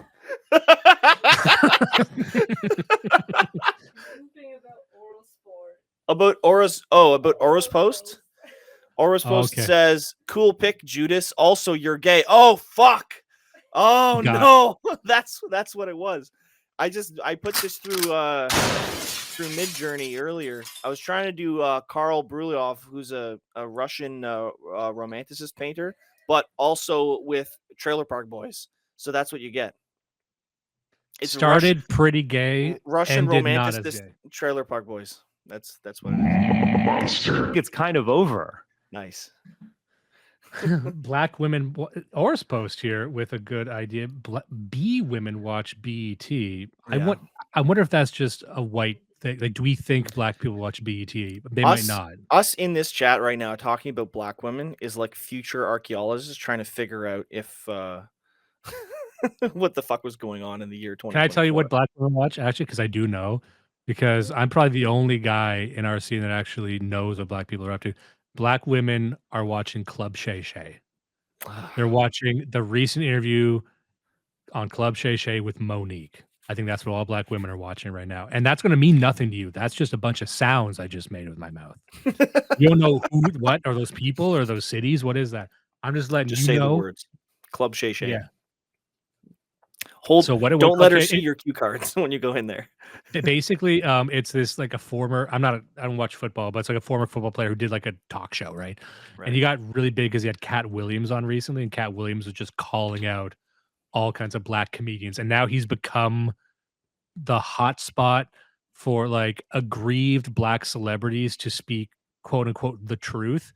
But what I think it is, it's a bunch of like people who have problems going to say like, here's my side of the story. So Monique, anyway, no one gives a shit about this. Yeah. But like Cat Williams, I love Cat Williams as a comedian, but I'm like, trouble seems to follow him. And according to him, that trouble is just the universe has it out for him. And I'm like, yeah, you always got to watch these people who say that all of the nasty rumors about them being hard to work with or causing problems, all that's just made up. You know what I mean? like the guy who's every girl he's ever dated is crazy. Statistically, that doesn't make any sense. Yeah. Okay, we got here Winkler's Meat making fun of me for listening to black women. Someone has to. Somebody needs to. We're standing up here. We have to listen to black women. Otherwise, how do we get hired? How do you get a job today without listening to black women? Nice. Saying he's going long about that, disavow. Other shows, they actually have like a chat reading section. I just do it when I friggin' feel like it. All you suckers may not have known, but Judas coin is actually just a Dimes coin ETF. We're actually also on Twitter too. I should check. So there's a lot of people who tuned into our NJP stream, and that got like really larger numbers. So they're tuning into this, like, okay, let's see them hit it up. Who are they taking down now? It's me just talking about all the black women I listen to. All right, so we're going to let's have some fun. The fun part. We're gonna watch this. Let's do it. There's this.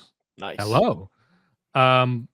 This is just a video from who are we looking at here? Who's this guy?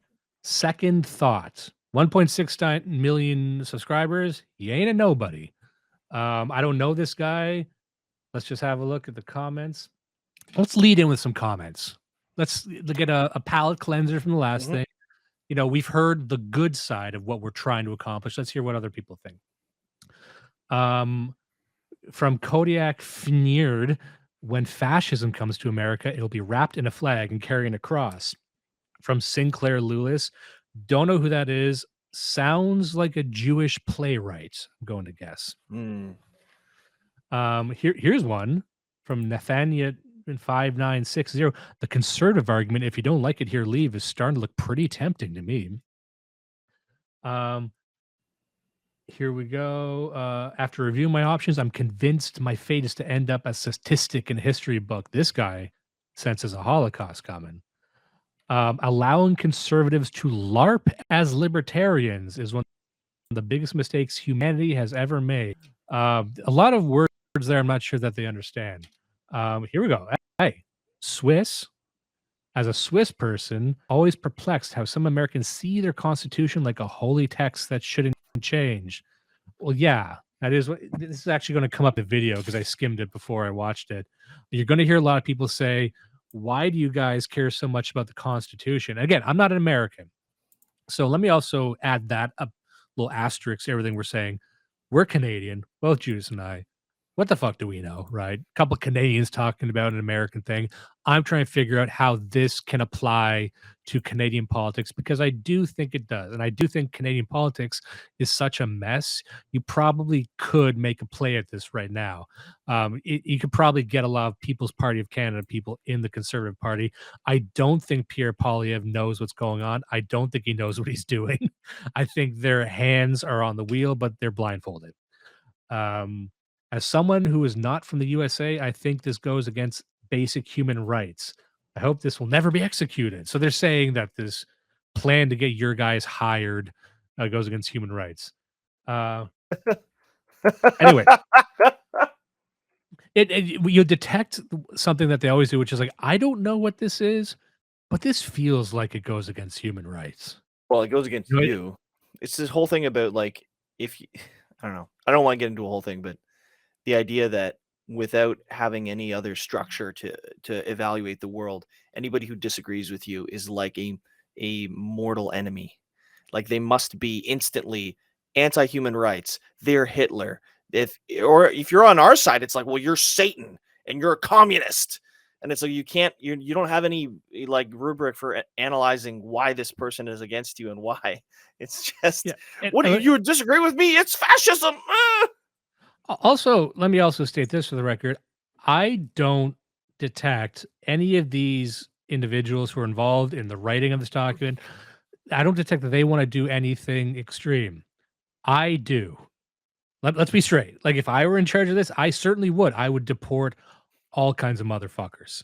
Yeah. I would be swinging a sledgehammer all around the place. I would be getting certifiably kooky. This is the diversity angle. If you want to just take advice, follow the lead of the global South. Look at South America, Africa, Asia, India, anywhere in the world where these noble savages live. What do they do when they have a group of people who disagree with their government and are exploiting their people? Do they enshrine them or do they deport them and possibly shoot a lot of them? And we're not even going to shoot them. That's horrible. We wouldn't do that. We just want to get rid of them. So like the Ugandan angle here, you know what I mean? Like the League of African Nations angle is round them up in trucks and ship them back across from whence they came.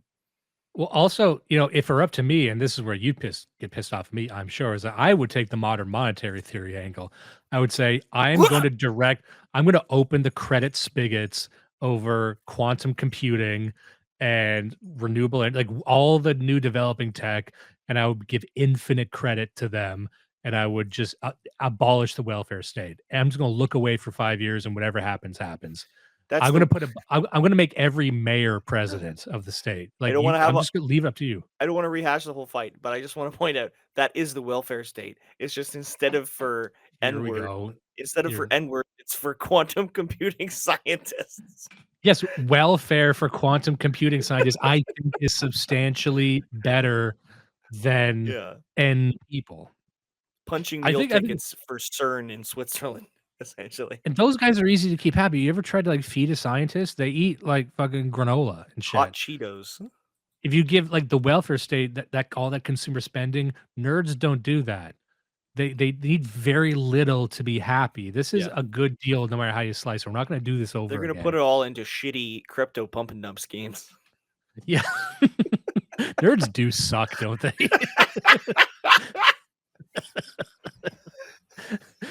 Their best and brightest are. I saw this one clip on Lex Friedman where like this established like a particle physicist was there saying how he can't watch any movies from 1995. I saw that. Like, you faggot. What's wrong with you? You're too slow. I don't like it. It's not like the brightest minds in that field is the guy like watching a movie while holding up his phone and doing a fucking browser game while watching it. Like it's boring. Oh no. All right, so we're gonna watch this. Okay, here we go.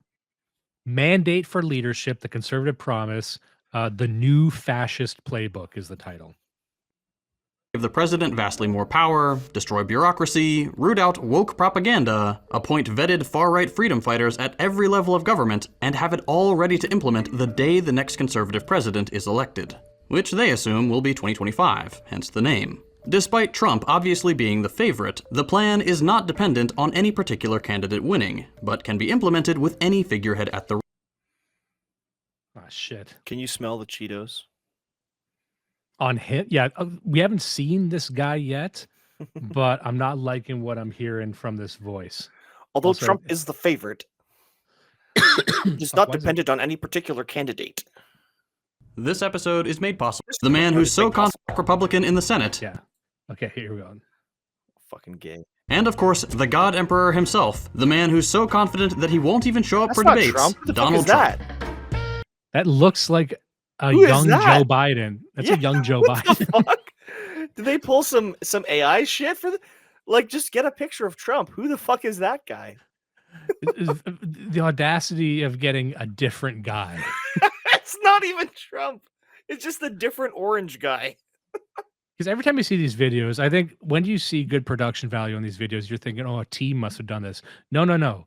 One guy probably Loser. did this. You know what? Back to my point before. This guy who made this is a NEET. He does this full time. Like, we have to schedule pretty tightly, to be honest, between our families and our jobs to do this fucking stream and do our show. This faggot probably spent 12 days on this video. He probably spent a month on this video. He doesn't have a censor to gnaw and help him produce this stuff at top-notch correct. quality. Check out our YouTube. Check out our Odyssey. All right. And in the blue corner, we've got Oprah's spiritual advisor, Hassan's uncle, the chairman of a gelato company, and the reigning champion, the man who may or may not remember how he got there, Joe Biden.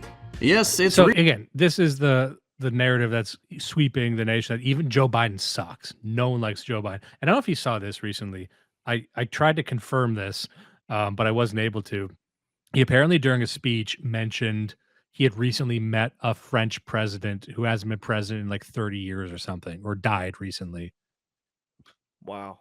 Like his dementia, like He's gone. flubs aside, speaking, inconsistencies aside, he's now misremembering people he met. So anyway, There was an article just today or yesterday where they were asking him about some of this stuff, and then he couldn't.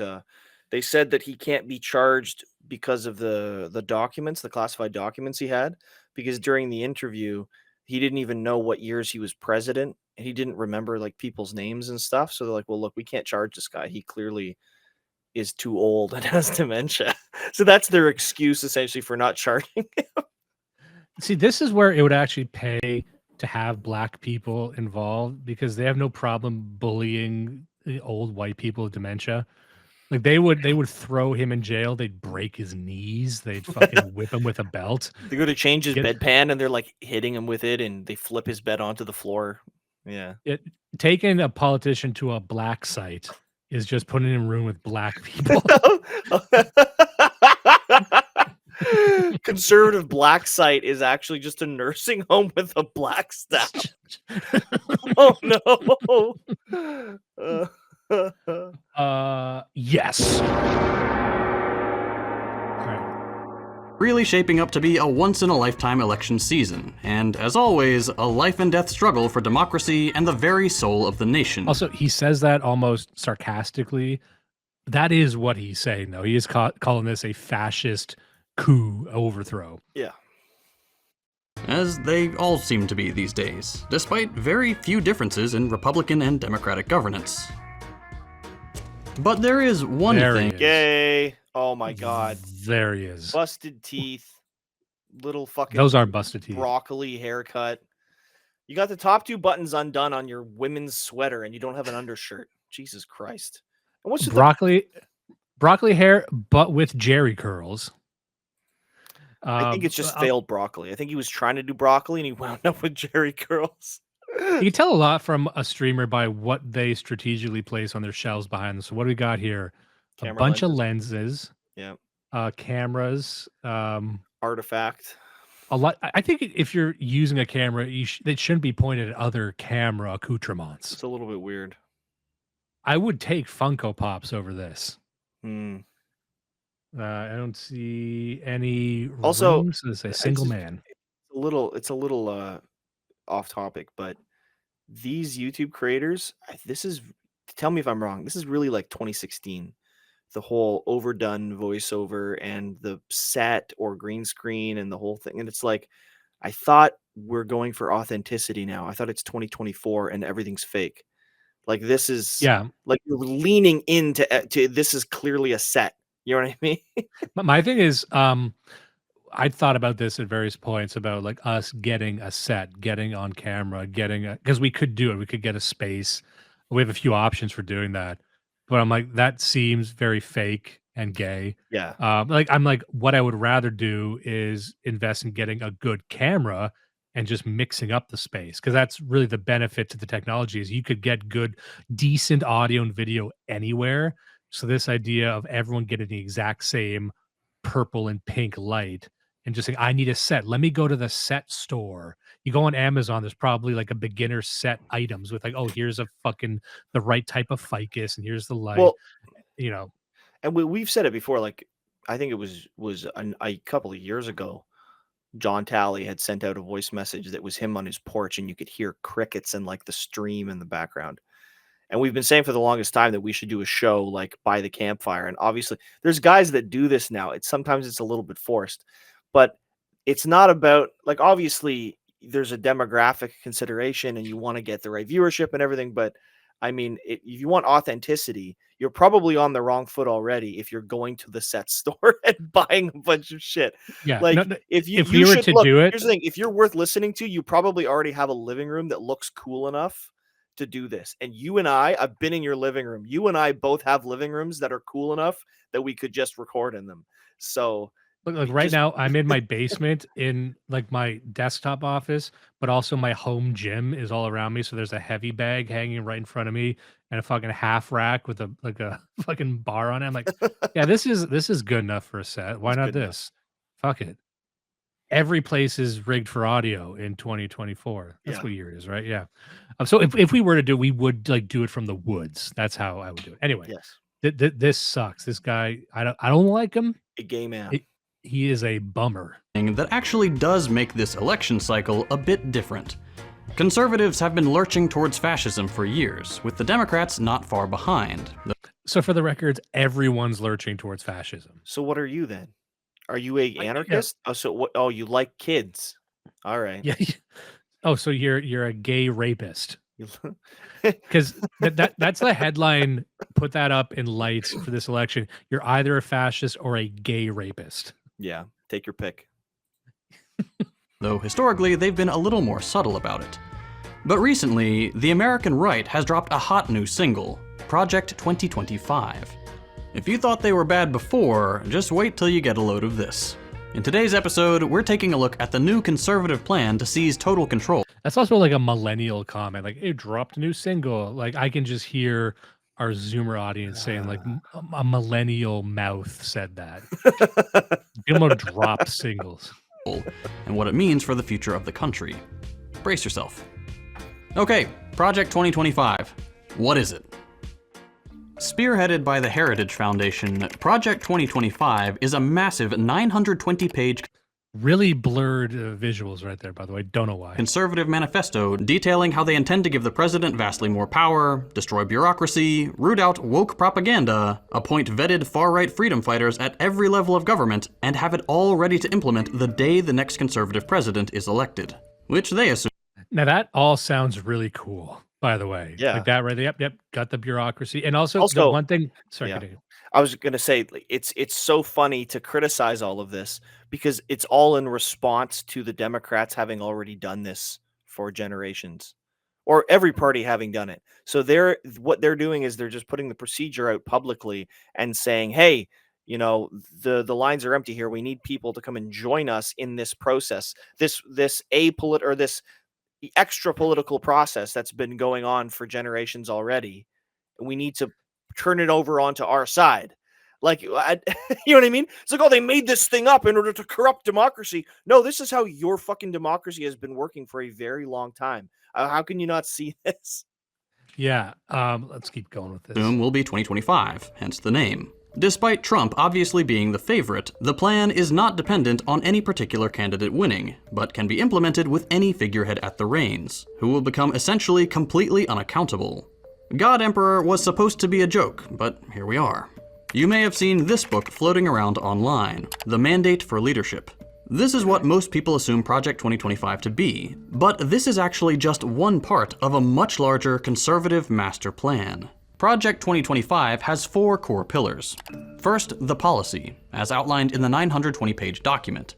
This is where all the heinous and frankly disturbing policy proposals live. And again, if you actually read this, the policy proposals are just like, well, let's roll back certain, like they would think that Republicans want to destroy national parks when it seems to be only conservatives that give a shit about national parks. Because if you ask any liberal or leftist, the national parks is where you're supposed to park all the illegal immigrants. Yeah. We even said like Pierre Poilievre, just to give a Canadian context to what I'm talking about, Pierre Poilievre recently said that he doesn't believe that immigration is to blame for the current housing crisis because he said we have so much land all over the place. That's so fucking stupid. Like it would take the Did he rest of the say that? evening to yes. That's As oh of my God. today. I'm so mad. I fucking hate that guy. I was already done with him, but Jesus, that's the worst. We got so much. Well, first of all, the availability of land has nothing to do with the current availability of houses. Correct. You fucking lunatic. Also, you can't just fill. Okay, you fill the Arctic with people. Like it. There's many different layers to why that's wrong. Yeah, it's But also if you it's ask, also your own government that prevents us from building in most of those places. Like if you want to give us some fucking crown land and let us build, do it. But you're the one who's chasing us down and preventing us. You know, like that's here's a good shit test. Infuriating to hear him say that. You know, it's like you were saying on the previous show. The one thing that you can't stand is not when politicians lie, but when they say, "Well, this isn't my fault. What can I do? What can I do?" And it's like, Poilievre. What do you expect? I want to do it, but the rest of the government won't let me. It's the biggest crock of shit. So we'll just keep going with this. I was going to make a point, but I forget it. Worry, we'll look at some of those in a bit. 2, the personnel database, which has been described as the conservative LinkedIn, as if LinkedIn wasn't cringe enough already. This will be a repository for conservative resumes from people across all sectors and from all walks of life, to be selected as needed to staff positions in every level of government, at both the federal and state level. 3, training. They've got a new online institute, basically PragerU, but for people who like to wear poorly tailored suits and fantasize about rolling back environmental regulations. Poorly tailored suits compared to whatever the fuck it is Yeah, you're dude, wearing. just look in the mirror. You can tell from the way he talks that he thinks he's extremely erudite and classy and sexy. Look at his eye right now. Look at him looking in the camera. Yeah. He's so fucking proud of himself. Let me just say this. To take care of the environment, to give a shit about the environment, you need to have a properly developed disgust reflex. And that is more likely to be found in people on the right, people on the far right, even in conservatives. You have to be disgusted by things. You have to be disgusted by people's behaviors. So what's an interesting tactic is to go to your average lib and show them or tell them about the Ganges River in India, what the Indian people have done to their holiest river. Yeah. Polluted it with shit, with piss, with dead bodies, with, there's tourists that go to the Ganges because it's supposed to be this holy place and they bathe in it. They come back with fucking botulism. They come back with fucking lymphoma. But so like, are you disgusted by that? If so, why? Because you have to be disgusted with the Indian people and their behavior. But if they can't say that, if you can't be disgusted at Indians for polluting this river, then they would probably have no issue with doing that to every single national park if it meant bringing Indians there. They would sacrifice America's pristine landscape for the fucking dejected biomass of the world. Now, so don't fucking talk to me about how they're the environmentalists. All totally true. All true. Also, definitely he's probably a little bit right, because the Republican Party does have a history of siding with big pharma and ag and the banks and tech companies, and they really the Democratic Party absolutely have been destroying everything, but I mean, I can't think of a time since Teddy Roosevelt that they actually anybody else took care of it. So I can think of at least a Teddy Roosevelt. But that was 100 years ago. I know, but at least that. At least there was a guy 100 years ago. Like everyone else, they're trying to elect the next Huey Yeah. Long or something. Who's going to be like, just pave it over for more apartment buildings. You can live like it's fucking, what is that? Yeah, no, that's BioShock Infinite. right. Huey Long is just a BioShock character, isn't he? Yeah. Oh, man. For every man, a fountain of cum.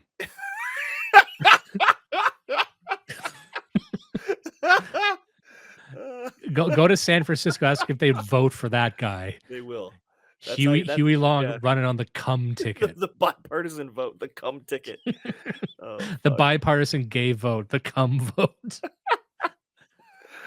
Don't you go to like just like a gay club and like getting their policy positions? It's like, so are you for or against cum? For, very for. Yes, it's all cum related policies.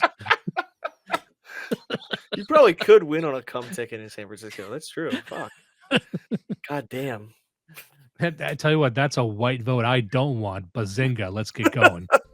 This training program will create willing and able soldiers to serve on the front lines in the war on the woke cabal of the deep state.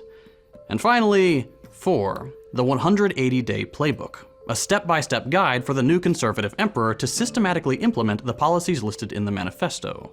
Think IKEA assembly instructions, but for fascism. Okay, let me just say there, you don't need to give an analogy for a playbook. Yeah.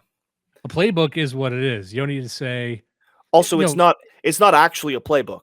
Like saying playbook is a metaphor already, because it's not actually a playbook, because it's not an NFL game, right? You don't need to do an analogy You're for using something everybody an analogy knows. to explain the metaphor. You fucking faggot. Jesus. It's like a table. Think a chair that you can have sexy times on. You know, he's describing a bed. A bed is like a table. You think of a table. Table's like a chair. Fucking Let's go. These 4 pillars are the key components of the project, and taken together, they offer a pretty comprehensive vision for the dystopian future the right hopes to usher in. It's all pretty alarming, but Why is it alarming? The alarming part is that it is a plan. Yeah. Because you're not supposed to have a plan. If you're a populist, if you're a conservative, if you're far right, you're not even supposed to plan. That's why they're scared, because you got everything else buttoned up. So let's skip ahead. in their words, they want to 1. Restore the family as the centerpiece of American life and protect our children. 2. Dismantle the administrative state and return self-governance to the American people. 3. Defend our nation's borders and bounty against global threats. And 4. Secure our God-given individual rights to live freely. What our Constitution calls the blessings of liberty. Okay, you can probably already see where some of this is going, but let's start. You're getting chills right now, I assume. You want to protect your child. Because if there's one thing that I still don't like, and it's not a huge issue, but it's that even the 2025 mandate for leadership, they mentioned the word woke in there. The word woke is still being used a lot. And I'm not convinced that these authors really know what woke is. I don't think they have the balls to really say what it truly is. They might say like cultural Marxism, but even that's gets people rolling their eyes these days. And also, what we know as woke is kind of on its way out. They're not putting the woke away entirely because it's just going to take another shape. But I don't know if you've heard this, but Bud Light has a new spokesperson. You hear No, about I this? Shane Gillis. No way. Is it actually?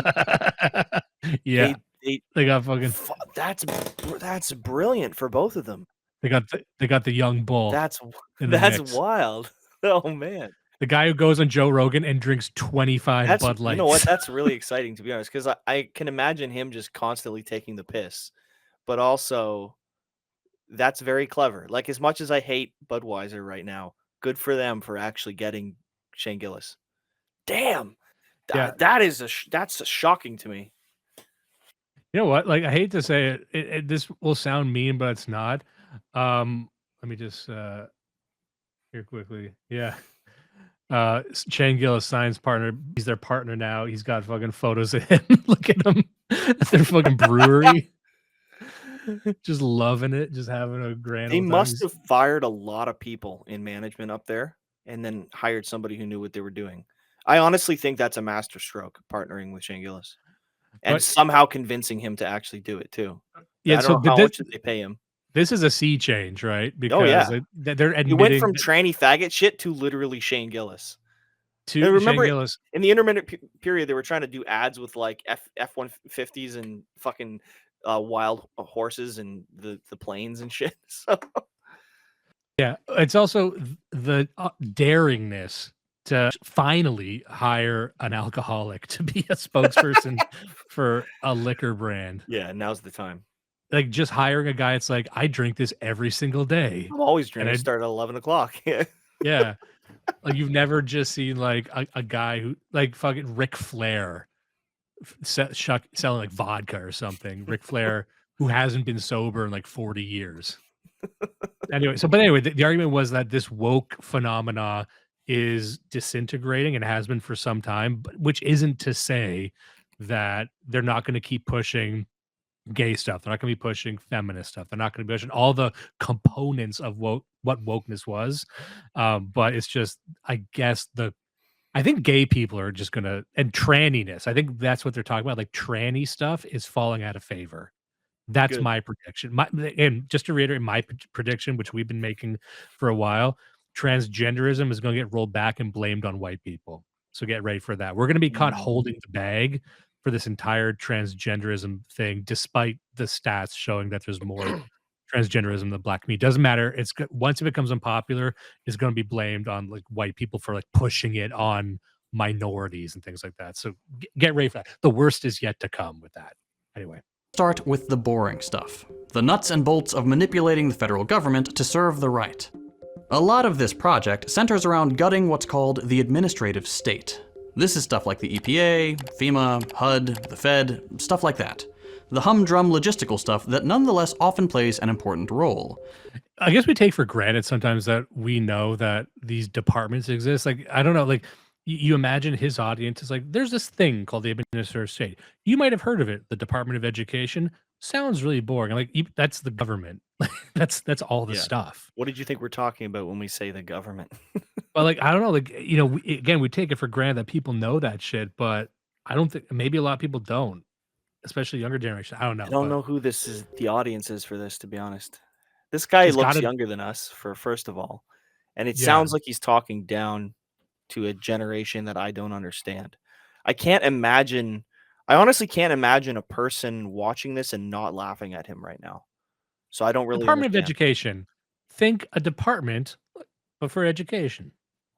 Or Right. sometimes not. Looking at you, Or DHS. sometimes not. There's Like, a lot he's- of this he's stuff. just pure Reddit. He It's sucks. crazy. This I guy would sucks look. so You much. told me that this was like a college humor parody of like gay Reddit shit. I would believe you. I'm a little bit in disbelief right now. So I'm just calling attention to a comment I missed from Oros post. Shane rolling in the cum cash. Hell yeah, brother. Yeah. Yeah. Yeah, we're just doing John drops now. Just checking the Odyssey chat now. Okay, None. so let's keep going. Stuff. So much so that it's often called the fourth branch of government, and it deals with the day-to-day operations of the country, everything from transportation to environmental regulations, food and water safety, and so on. Most of these agencies are created when a law is passed that makes people think, there really should be a group of people responsible for making sure food is safe for consumption, or whatever. The government slaps together an elite team of nerds, that is to say, So I could just hear the Sunflower Society in the back of my head yelling at me for not having a 1.5 speed. My bad, guys. subject matter experts, people who actually know what they're talking about, and there you go, you've got the FDA. The FDA then takes over the task. So he's describing like, okay, what's a department? It's just subject matter experts. Never describes what a subject matter expert is. It's also funny because he's describing the way in which it's called the fourth branch of government, which is to say it's making an end run around the Constitution on the way that the U.S. government is supposed to work, that these people are unelected and are not held to account to anybody after the law is passed. There's no way to get rid of them. There's no way to hold them accountable. And that they have direct control over very narrow things that nobody else can see. So they're kind of doing this in the back room. He's essentially describing corruption. But he's saying like, well, this is just it's just necessary, you guys. No, literally what you're describing is a framework for corruption and embezzlement of public funds. And obviously we want to remove this. Like the FDA should be fucking destroyed completely. Like and also the idea that you will notice this in the video, he keeps mentioning subject matter experts. And never like, do I go to school to be a subject matter expert? Is that a class I take? Or is it there a test to see how much of an expert you are on a subject? Or are you just someone who runs a popular blog? Because that technically is a subject matter expert. Yeah, we're subject matter experts on how much of a fucking loser you are. Yeah, I'm a subject matter expert on getting pussy. Damn right. Put me in the department of bitches. Yep. I said that as a joke, but that's actually what I would like. Also true. And that I haven't checked the mandate for leadership, but that might be a position that is opening up soon. We should apply for it. All right, here's another one from Oros. He's just saying, universal issue with these types is they think that slapping the expert label on somebody somehow makes them devoid of any bias. True. Whatever regulations they come up with in administrative courts. But this is all really boring. All you need to know is that a lot fewer people die because the FDA exists, and we have fewer polluted rivers and extinct species because the EPA exists. Wrong. All false. Just totally fucking false. This is just you parroting shit that you read on Reddit. Source? Can I get a source, please? Can I get a source that the FDA saves lives? Guess what? They fucking don't. They're responsible for much more death than they actually prevent. The best part is there's so many books written by liberals that explore the history of these departments, of the FDA specifically, that about all the rotten shit they've done, all like, you could, but they will always contextualize it with race relations. It's like, oh, the FDA was shady, but it was only to black people. And that's how they're allowed to talk about it. But it's no, every one of these departments has a long history of shady business and fucking over the people because it gets filled with just psychopaths. Yeah. Conservatives don't really like rules in general, especially rules that... Okay, sorry, I just had to... Oh my God. Conservatives don't like rules. The problem with conservatives is they don't like rules. No, you fucking degenerate. We are literally the only people who remember there are rules. Look, if there's one thing conservatives can get pegged with, it's liking too many rules. It's being too litigious with what they want to do. It's like, I want to do this, but I got to follow the rules. I can't do it. That blows my mind. Anyway, it sounds like a stupid aside, but it does blow my mind how many people on the left just have like the wrong idea about what conservatives are. Because you'll hear simultaneously they like rules and hate rules. I'm like, you're just making it up at this point. Look, you're a weird theory cell white guy who's terminally online, and you're mad at conservatives because they... Yeah, but I have a podcast. No, I'm talking to this guy. No, this is my point. That's my point. You're terminally online white theory cell, but you're really mad because conservatives just hate rules. Hold on a second. No. You just turn the sheet the other way around. You're looking at it upside down, my friend. You're a conservative. You're one of us. You dumb faggot. Come on over. There's no question in my mind that the conservatives would try and recruit this guy. Like, actually, protect the environment or poor people. The purpose of Project 2025 is to recruit this man. To recruit the sweater guy, the guys who are wearing a sweater and no shirt underneath, just a sweater. The most uncomfortable attire you can imagine. So these agencies need to go. It's not good enough that the president can appoint the heads of these admin agencies. For example, Trump appointing a fossil fuel executive to head the EPA. No, conservatives want complete power over everyone in these agencies. Because right now, the subject matter experts at, say, the EPA are not beholden to politics. They just come to work and try to figure out how to protect snails or something. I cannot imagine a more Reddit comment than that. It's like they're just people who heckin' love what it is that they do. They want to go to work and bring their lunch pails in, and they just want to protect. If you just like a thing, you want to protect that thing. Of the argument here centers around whether these agencies are constitutional. Conservatives like to claim that since the Constitution didn't explicitly say federal agencies like these were part of their master plan, they're government overreach and should be dismantled. Historically, federal courts have disagreed with this assessment, so until now, we can rest assured that our milk has been pasteurized and our water isn't contaminated with lead. Fuck pasteurized milk, and let's reopen the books on lead in the water. Let's do it. By the way, you're gonna tell me I can't have lead in my water? Maybe I want to get a little bit whacked this weekend with my lead water. Fuck off. Okay. Yeah. I'm just saying open the books. But here's the thing with the whole constitutionality argument. Who cares? Most countries around the world scrap their constitutions entirely. Do I smell an execution for treason? Oh, Out man. comes the bag. Here's the thing about the Constitution. Who gives a shit? No, but this is something that we were seeing in the comments as we were leading in this video. That I think this sits at the center of a lot of their critique, which is that and we'll get to this in the video. It's like, so the Constitution says it. Who gives a shit about the Constitution? It's old. And there was a story that was circulating today. It was out of Hawaii. Let me see if I can find this. Basically, Hawaii was trying to pass a bill. They were actually challenging the Constitution as well, and they quoted The Wire in their statement from season 4 of The Wire, saying that that's the thing about the old days.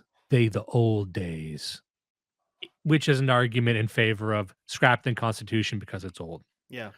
And that to me, that doesn't get talked about a lot, but that is simmering beneath the surface of a lot of liberals and leftists. They feel like they can't say it, but they really do want to just destroy it comes from the Second Amendment stuff. Like, they're like, why do we even have a Second Amendment? Let's just challenge that. But it's everything.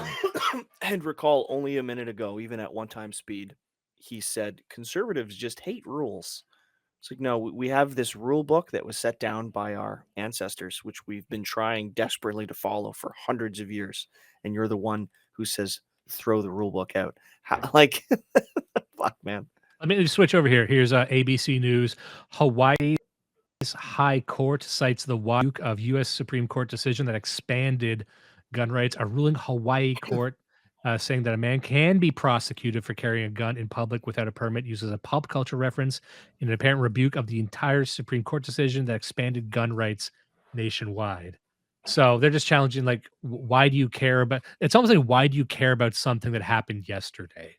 Mm-hmm. You know what I mean? Like, it's old. Yeah. It's not relevant right now. So it's black person logic. Yeah. When the people decide they're no longer relevant or they need to be overhauled. Only the United States has this weird reference for the Constitution and the Founding Fathers. Part of that is due to the relatively short history of the country. The US has only really existed for a couple hundred years. When you look around the world, challenge this very briefly. There's a lot of great American historians in our scene. We got a lot of America guys. A lot of guys that are very knowledgeable about the Civil War. So, we know the old Glory Club, they're big into American history. But I just want to say for the record, there's a lot of countries in the world that are newer than America too. And a lot of them love refreshing their constitution every 2 years. Yeah. A lot of tin pot republics, a lot of banana republics, a lot of dictatorships, they love just getting new constitutions that fits whatever the fuck it is that they want to do. Whatever their pet project is that year. Yeah. Yeah. So it's like, oh, we refresh it for what we need at the time. It's like whoever is rewriting it. Yeah. And see some of your peer nations have a couple thousand years of history, you might feel the need to mythologize your past just a little bit to make your nation seem special. The Founding Fathers I would say that I don't think any nation in North America, on the North American continent, is much older. And I would hazard to say that a lot of what we know as nations in South America are the same. He's also, yeah. Never mind the timeline. He's just describing the way that nations are formed. He's like, yeah, so what? A whole bunch of, states and groups get together and they mythologize a little bit about their past. And over the next few hundred years, that makes them feel more together. So what? Who cares? Like, that's all of human history. That's just described a nation. That's just nations. You're just describing nations. So what you're saying is we should be post-national and we should just have laws that represent whatever you think today, this morning. This is been elevated to godlike status, especially among conservatives. But the truth is, they were a bunch of frat boys. Okay, not all of them. Ben Franklin was 70 and Washington was 44. But a lot of them, dear viewer, are younger than you are right now. Alexander Hamilton. And this is actually a point in favor of the 2025 mandate for leadership. The Founding Fathers were a bunch of 25-year-old frat guys. Bunch of dudes. Dudes rocking. Dudes rocking, guys being fellas. Yeah. So don't think for a minute that you don't belong at the levers of power, you listening to this right now. And look, just because they made the rules doesn't mean they followed them. Am I right? Hell yes. Hell yeah. By the way, this might just be me because I'm always picking on the edges of a relapse, but they were all alcoholics and they seem to have done a pretty good job. So don't be afraid of being a day drinker when you're doing this either. I'm going to call your wife after this. Yeah, well, do you want me to be a great man or not?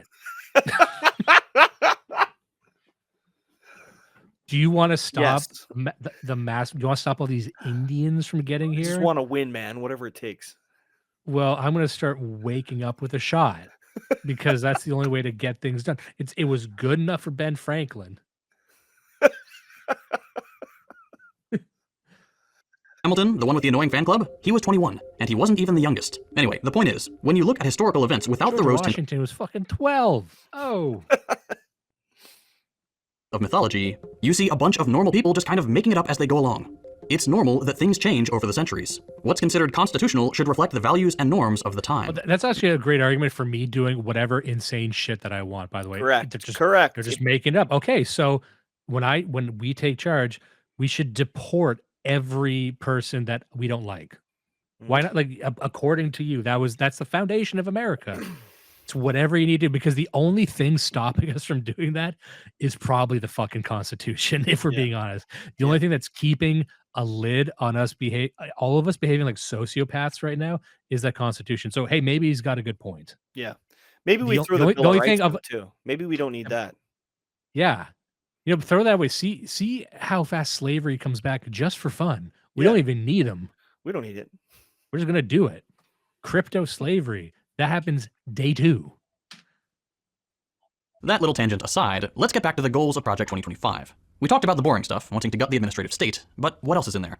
It's 920 pages after all, they've got to have some other ideas. Well, a lot of it is what you might expect. As Trump stated on numerous occasions, they want to kick the cultural Marxists out of the Department of Education, demolish the deep state, and combat woke ideology at all levels of government. They plan to do this by making extensive use of Schedule F, a piece of legislation established at the federal level by Trump, which allows the president to fire federal government officials at will, presumably for not sufficiently bending the knee. The project calls for an executive branch with essentially unchecked power, making the president basically unaccountable to Congress. They want to dismantle. Great. I just want to pause and say I like that. And people might push back and say, "Oh, you wouldn't like that if that was used against you." I know it's being used against people I hate. Yeah. And that's good enough for me. If it's used again, we'll deal with the rest later. But for now, this is how you can get a wild monarch in. Yeah. Sure. Two things about that. One thing, he's like, oh, well, this gives the president the ability to unilaterally fire people from government departments, essentially allowing him to be unaccountable to Congress. Okay, well, how did the department get there? Was it perhaps Congress being unaccountable to the president? Yes. Yeah. Yes, it was. You fucking idiot. The other thing was, and I totally forgot. I'll remember it later. But yeah, that one thing was good enough. That's all you need. Sorry, just quoting Behold here, it says Franklin was a disgusting freak. I had heard the same, but I'm not deep on my Franklin lore. Dismantle the liberal system to build one more favorable to conservatives. That means scrapping environmental protections, moving away from globalism. And he shows an image of windmills there. Here's the funny thing about that. I think everyone is on the same page that windmills suck. Am I correct in thinking, like, They're it wrong. used to be that There's nothing good about them, and it's been proven, and both sides agree. The only people who still hold on to windmills are terminally online Redditors who aren't actually up to date on the policy and where it's at. Yeah, because even the left doesn't support windmills. Like the political left that actually has money in their pockets and actually does things, they don't support windmills anymore either. So yeah, windmills is something that I think they want us to forget about. yes, But that's the stage we're at, is forget about windmills. Everyone, because my thing was, in Ontario where we live, we would always drive by and see windmills always just not operating. Yeah, on I windy- still like, drive they're by just- them. Where I am, I still see them all the time, and they're usually not operating. Some of them have been dismantled, actually. Yeah. Now, I remember when people said that windmills would lead to all these dead birds, and to make of that, I'm like, oh, yeah, maybe. But so do skyscrapers. But even liberals are saying, like, oh shit, this dead bird problem it's a big problem. I remembered something. The other thing I wanted to say, and now I'm starting to wonder, because this guy, like, he's so fucking wrong. He has 1.6 million viewers, right, or like subscribers. He's a fairly big channel. How much of this is actually just him being gay, and how much of it is maybe part of an op? Because he's doing stuff like a minute ago, and this is a couple of times now he's done this in this video, where he says, leading question, what do you think, viewer? What do you think was in it? Well, it is exactly what you would expect. I forget what you call that, but he's planting the thought in your head. He's not saying, here's what it says. He's saying, well, what is inside it? It is exactly the bad thing that you already thought was inside it. Yeah. Because you're on my side. And then he says a little bit, we're and then together goes, in this. It's like the and then goes, Colbert it's Report bull. shit. I'm not gonna bore you with the rest of it, but just understand It's what you think it is. Exactly. It's exactly what you think. Am I going to tell you what that is? No. Suffice to say, it's bad and you don't like it. Anyways, next topic. And he just keeps it's this is Colbert level shit. Yeah, and you've noticed that even Jon Stewart is being brought back to the Daily Show. And I'm very curious to see how that goes because like you're dusting the cobwebs off that motherfucker. Good old John Leibowitz. And I'm like, I don't think there's an audience for him anymore. I think BreadTube had like the audience you want, and BreadTube is fucking dead. I don't think your audience has anywhere to go. I think they're watching Hassan Piker, who's losing his mind for Palestine Yeah. and interviewing terrorists. I'm like, I don't think you got a guy. Their guy is Tucker Carlson. Tucker Carlson is like one of the most popular broadcasters in America, maybe the most popular in America currently, maybe one of the most popular of all time, if we're talking about just raw sure. numbers here. Yeah. Whether or not you like him, Yep. that's just what it is. Yeah, yeah. So just we know our guy. fact. Who's your Tucker Carlson? Is it Jon Stewart? That's a You fucking got joke. nothing. You got nothing. Because that comes from popularity. You can't astroturf that shit. And they haven't had anybody who wasn't afterturfed in like 15 years. So Yeah. All right, so continue with this. Punishing corporations for DEI language, which is funny because it sounds like they actually think these corporations genuinely believe their DEI statements. They want to escalate tensions with China by ending economic engagement entirely, crack down on immigration, criminalize LGBT expression. They claim that any talk of gender identity, and so on is pornography and should be banned, and has no First Amendment protections. They want to scrap. Gay people are incapable of discussing their sexuality unless it's two children. yeah. That's Weird. it. Like if you guys wanted to read storybooks to seniors, I think we'd be okay with that because Well, seniors would just I call you wouldn't. queer. Well, no, It's the like, they seniors wanna- would like push back. Conservatives want to lock gays up because they think they're dangerous. I mean, that's not a dunk. Yes, you should lock gays up. Gays are dangerous. They should not be allowed to walk freely in our society. Well, and this is us talking here. We don't represent the conservative establishment. Oh, We no, don't hell no. represent the average blazer. Just so we're clear. But I do want to establish that yes, I do want to criminalize all gay speech. Yeah. Yes, if you walk around with a gay flag as a cape, I want the You should be police to arrest you. Yes, you should actually be arrested and taken to prison for that. Yeah. I want you to be arrested by a special police force that we've installed that look like English bobbies. They Really look tall really hats. goofy, so people laugh at you as you're getting arrested. Yeah. Yeah, and it's a real Benny Hill situation. They're all chasing you around in a line, and Perfect. we pay a couple of them extra to fall down, and their pants fall down. It's a when we lock up the gays, it's going to be really whimsical. Kids are going to love it. You can watch it with the whole family. Yep. Labor discrimination policies. Quote, maintain a biblically based, social science reinforced definition of family, meaning scrap protections for same-sex marriage. And plan to, quote, secure our God-given individual rights to live freely, unless, of course, you're one of the aforementioned groups they intend to criminalize out of existence. Correct. Yes. Wonderful. Beautiful. I think gays hurt freedom. I think illegal immigrants hurt freedom. He's like, can you believe they said that? Yeah, I say it. Saying it right now. It makes sense to more people than you think. That's a great frame to pause on. In that vein, to touch very briefly on their views on pornography, if you read the text, they basically just mean any discussion of gender, abortion, or any identity other than straight and cisgender. They want all instances of this kind of language stripped from society. Nice. While it's a little cliche to compare the conservatives to Nazis, you know what books were the first to be burned? Which institutions were the first to be shuttered? Books on gender and sexuality, and institutions that studied these topics. Yeah, they burned all the weird pedophile shit that was being pumped out by That's propaganda from our side, dumbass. That's the stuff. That's something we tell our moms to get them on our side, you fucking freak. Do you know what the Nazis burned first? All this weird trans shit that they're trying to get your kids to read. Yeah. Can you believe it? Like, honestly, this is the guy who hasn't gotten the memo. This is the guy who hasn't heard that no one likes this trans shit anymore. No one is energized by it. Everyone is just openly admitting that it's weird. And I always point to that tweet I saw by some lady, but she was saying that you realize that none of us actually think trans women are women. We're just being polite. Yeah. And I think that like snapped the neck of so many trannies who saw that tweet. Right. Because it just affirmed the truth. It's the truth. Like, we're just kind of being nice. And maybe we're not going to be nice anymore. We're just going to say it's weird because it is, and bye. And of course, because real women are not only capable, but excellent at maintaining appearances, being polite, reading the room. normally, which is what trannies cannot do, because trannies are not just men; they're the worst of all men. So You're not going to make men dressing like women cool. You're not going to do it. You're not going to make being queer cool. We're dealing with younger generations, maybe more than ever before. I don't know what the numbers are, but it just seems that just if you show up and say, I'm bisexual, people just laugh at you because it's weird. yeah. No, you don't need, it's just a gut reaction no one's hiding anymore. Anyway. But okay, we know elected conservatives are like one step removed from outright fascism at this point. But how are they justifying this? Yes, we all know they just forced this stuff through if they could. But at least for now, they still have to play by the rules of Western liberalism. So the key to their plan is to lean on unitary executive theory, which dates back to the devil himself, Ronald Reagan. In a nutshell.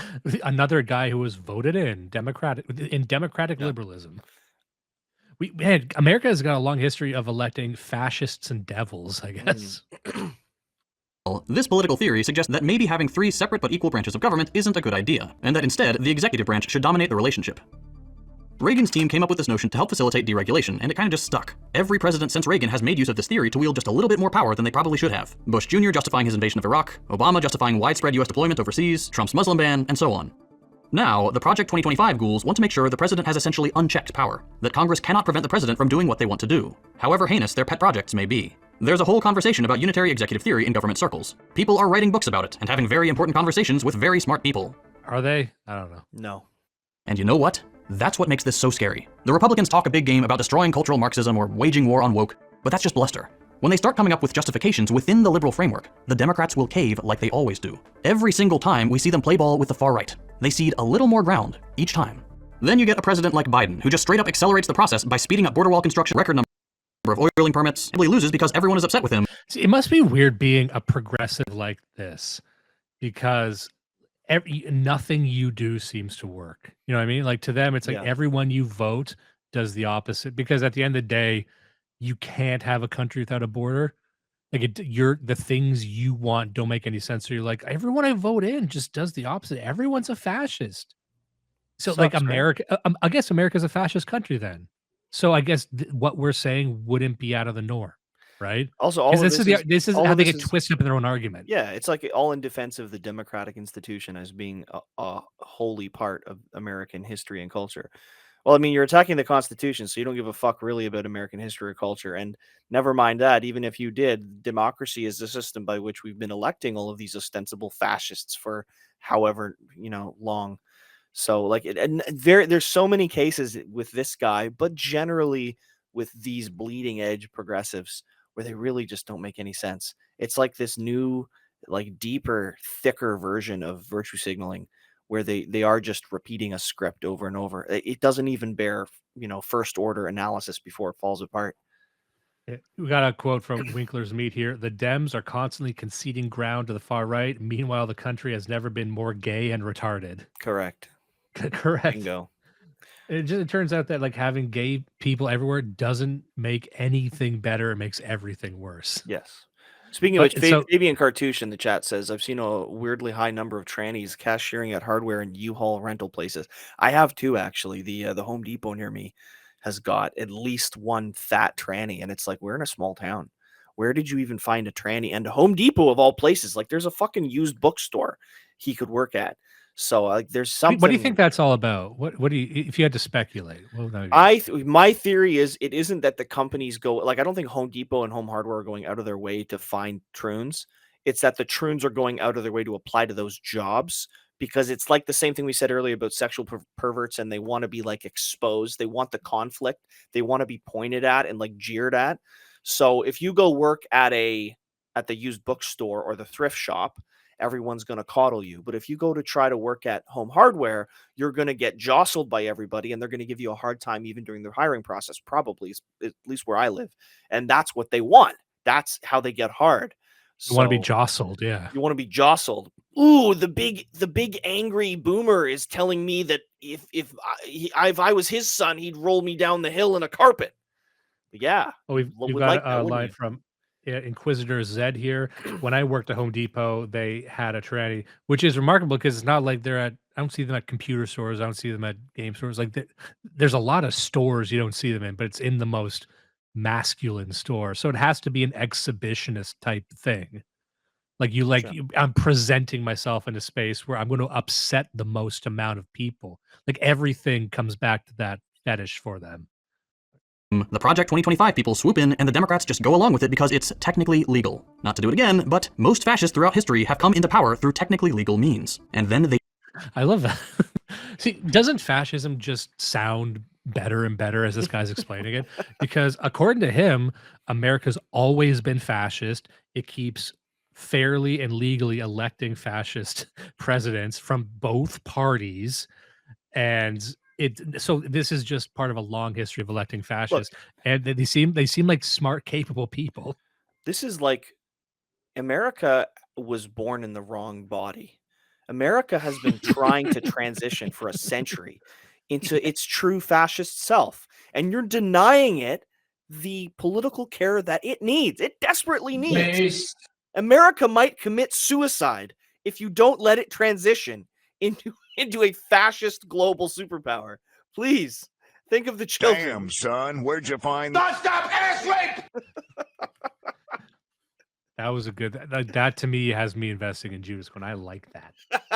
They change what's legal so you can't get them out again. Well, that's all pretty grim, huh?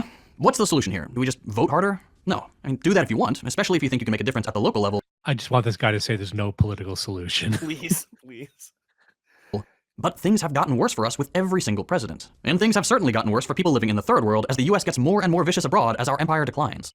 The solution is the same as it's always been. Mass movements.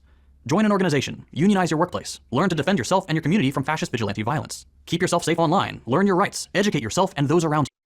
Gay. You know, it's essentially saying there is no political solution. Educate yourself, protect yourself, buy a gun. Like, yeah. I mean, that's kind of what we're saying, too, to be fair. It's cool that this guy can have a fucking channel with 1.6 million subscribers and a very, very popular. Let me just see how many views this have. 512,000 views, where he's essentially saying what we say on our fucking micro niche underground show, which is buy a gun, get ready for war. You create a parallel movement. That's what he's fucking saying right now, right? Yeah. They'll say like, no, I meant like learn Taekwondo. No one's learning Taekwondo. Oro's post says this guy has AIDS.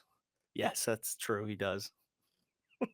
Let me just check the other chat here. Nothing going there. Okay. Things like Project 2025 don't happen in a vacuum.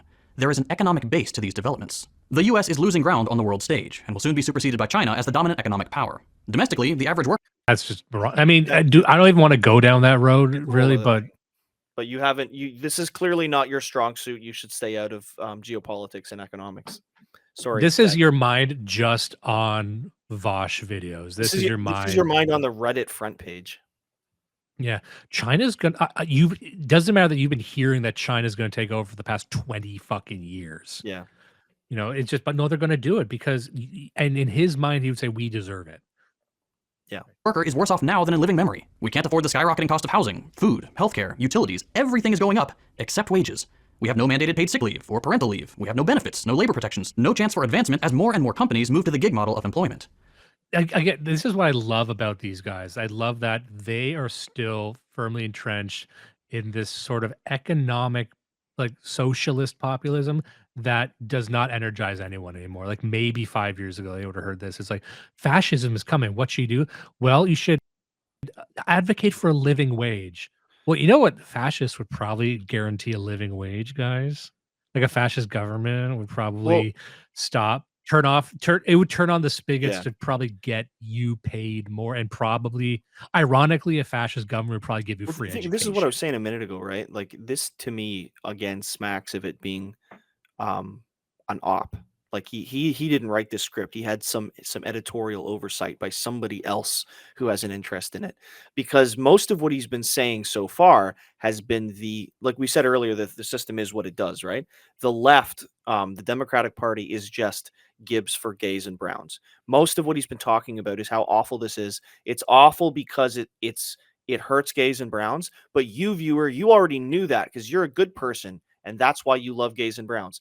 But now he's doing the part where he's selling it, and the way that he's selling it is the workers' rights, economics. You can't afford a house, you can't find a job.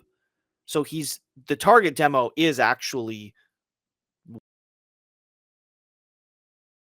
Sorry, let me just cut White you off there. millennials. You know what I mean? But it's like, Sorry, just for a minute there, but I am going to mention a quote by Post for the audio listeners. He said, "Someone with curlier hair wrote this." all right, that's right. He's talking about obviously I can't tell if you cut out or if that think- just didn't land. I think I cut out. I'm having connection problems now. Okay. I will tell you about it later. Let's keep going. This one quote from Fabian Cartouche. He says, "It's hard to tell because this whole mindset is op-based. They don't have to be operatives to shill the canon." I think true. that's a very sensible point.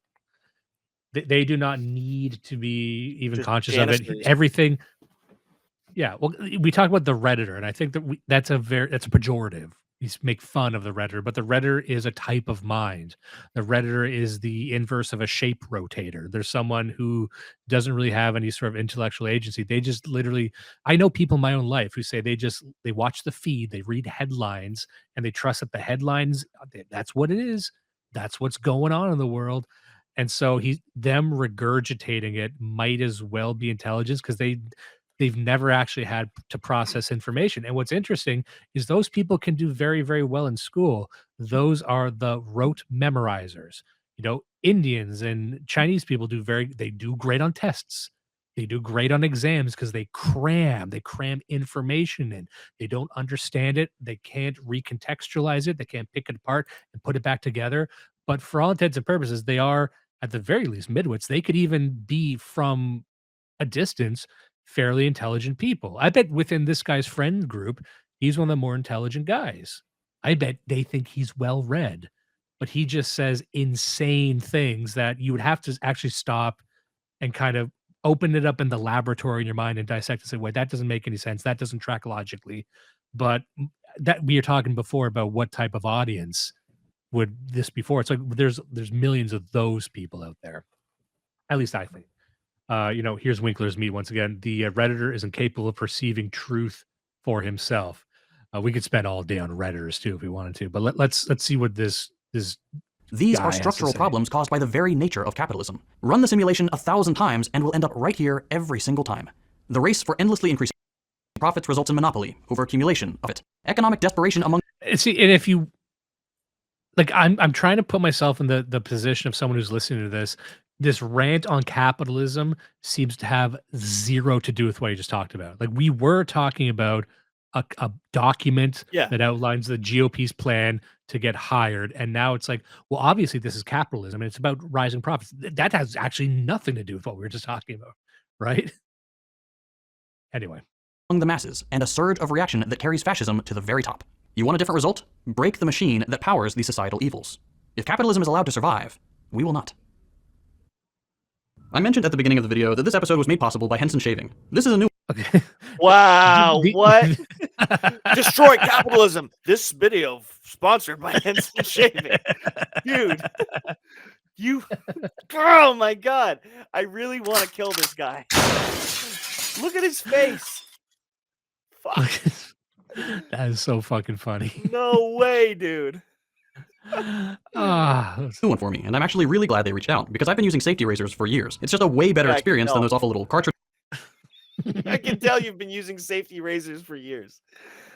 Oh God, what a great thing! All right, so that is the left's or the progressives' view on what this is, and it's not that different from what I've seen other people say. I'm just gonna go look up a couple more things here because we're getting to the end of this. That was pretty much all I wanted to cover. I'm on the fence about if I want to look once again at this. Let me just pull this up here. Here we go. So we're back on the Project 2025. Once again, look at this. Just having heard what you just heard, look what we're looking at here. It's just Department of Defense, intelligence community. What do we say about the intelligence community? It's written by Dustin J. Carmack. To arm a future incoming conservative president with the knowledge and tools necessary to fortify the United States, to defend against all foreign enemies, to ensure the security and prosperity. Like, look, like, read this. Nothing in this thing even sounds radical. Executive order 12333. That sounds kind of ominous. I don't even think I could start reading this. I'm going to be here for like another half an hour reading this shit. But like it's just a plan for the typical conservative stuff you have heard. Now, I I doubt it goes as far as even like the Charlie Kirks recently would have, or maybe even the Orrin McIntyres, who would speak a bit more openly about great replacement theory and things like that. I don't know how racial it gets aside from mass migration. Um, but I think that's all you fucking need. I think we're allowed. They don't need to stake a claim on that, as far as I'm concerned. Um, anyway, so that's just all I wanted to talk about with that. And I think, and I'm curious to hear what you say about this. I think this model could be appropriated for Canadian Parliament. I think Canadian Parliament, it's a different beast entirely. Obviously, we don't have a president. We don't have this war between the executive branch and Congress. The relationship between MPs, members of Parliament, and the Prime Minister is very, very different. We also have the fucking British crown in the mix. So, you know, it's ceremonial, it's ornamental, but it's still there. That's why the Canadian system is different. However, I think the model of let's get our guys, and our guys meaning they don't need to have gone to the right schools. They don't need to be the right people. They could be vape race. They could be microdosing race. They could be I subscribe to too many Substacks race, you know, and actually get them into start looking around you and say, who could be in government? Who do we know? Because I think there's probably some openings. Like the carcass of the Conservative Party of Canada, I think is so bloated that you can get a lot of interested people in there. And the only thing that's ever stood in our way is no one wants to do it. They think it's a who would want to ever get involved in politics? It's for, you know, policy wonks and, you know, guys who study too much in school. However, I think there's a way to get interesting people in there. 'Cause especially in fucking Ontario, like, remember, guys, we had Rob Ford as mayor. Yeah. We had a great big fat crack addict as mayor of Toronto, and everyone loved him. People still love him. They have a Chinese single communist lady as mayor of Toronto. And I still think if you pull them right now, they would kind of miss old Ford smoking crack, conservative, saying he's going to stop the gravy train. Yep. You know what I mean? Those guys are still out there. I guess what I'm saying is, like, again, we close the books on crack. Can we reopen the books on Reopen the crack? crack book. Can we reopen the book on being a great big fat asshole? Yeah. Crack open the book on crack, as it were. Yeah. All right. So let's see here. Zora's post again. We need Mayor Daley back. Oh, here's interesting. Behold in the chat, his son got his phone and typed "by N." Bye bye N. Bye. Bye N. This is the year of like really cool sons. Yes. You know what I mean? Nichols, my son, 10 months old, he's got this thing where he likes to open up his own books and kind of spread them out in front of him, his picture books and stuff. And so he loves having 2 or 3 books open at once. And it finally hit me that he's becoming a multiple monitor guy. Oh, buddy. Don't say, oh no. That's not an oh no. That's a hell yes. That's true. I got 3 monitors up right now. I got 2, and every single day I wish for a third.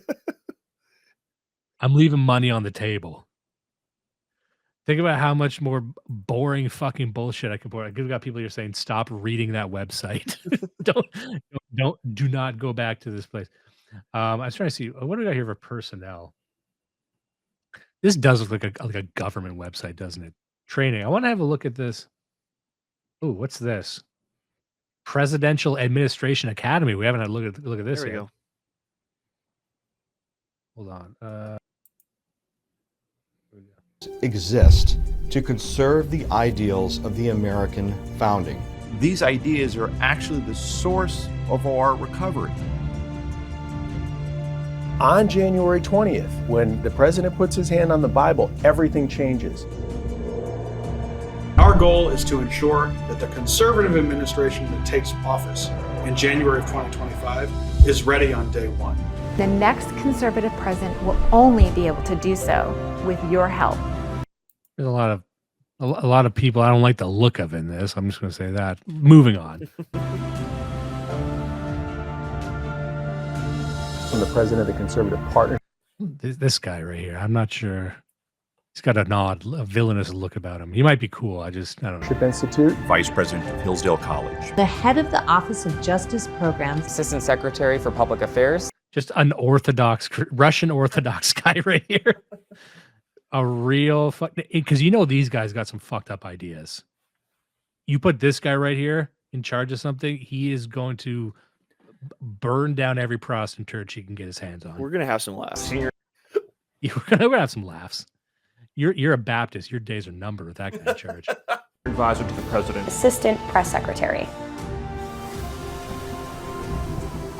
You're here to cut government. You're here to do something that's not in their interest. The deep state is real. You want to be someone who knows answers. As a public servant, you're working on behalf of the American people, the greatest country on the planet. Let me just say this. From what I'm seeing here, I wish it was a bit less stuffy. You know what I mean? I think there's an energy and a vigor behind the mandate for leadership, and I'm seeing a bunch of old fuddy-duddies. And I know these are like serious people. It doesn't really gel with what they were selling on the front page. Yeah, it's like this is what we're pitching as a revolution. And this seems like stock photography. I'm hearing stock video. I'm hearing the same script I've heard before. Conservatives, we're about you're actually about change. You're about radical change. That's cool. That's what gets young people involved.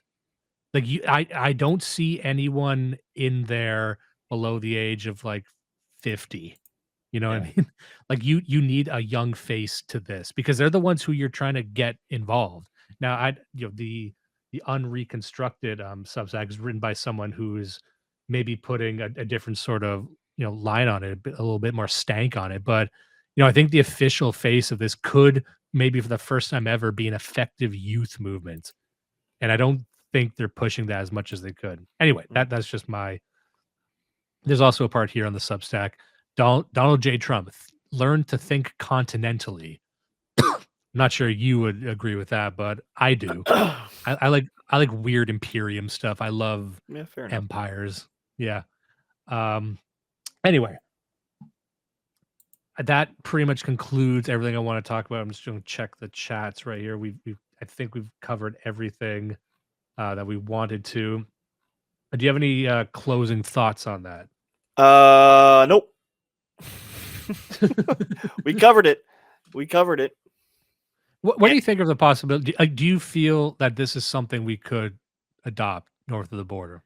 In Canada, yes, I do think so. I like the approach. I mean, obviously, we can't just take this document, but the way that they went about this, we said it earlier, where you say there's no point in creating a political party because there's no political solution. Well, why? Don't treat that as an unsurmountable obstacle.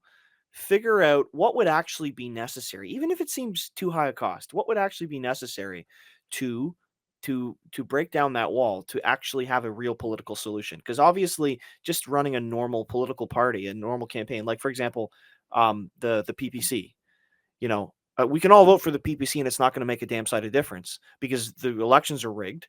And once he gets in, he's going to be fought by cabinet and by the RCMP, by everybody. So what would you actually need to change? And it's like the party and the election is a little bit of it, but it's mostly to do with bureaucracy and administration and greasing the right wheels and having people ready. And yeah, it's good.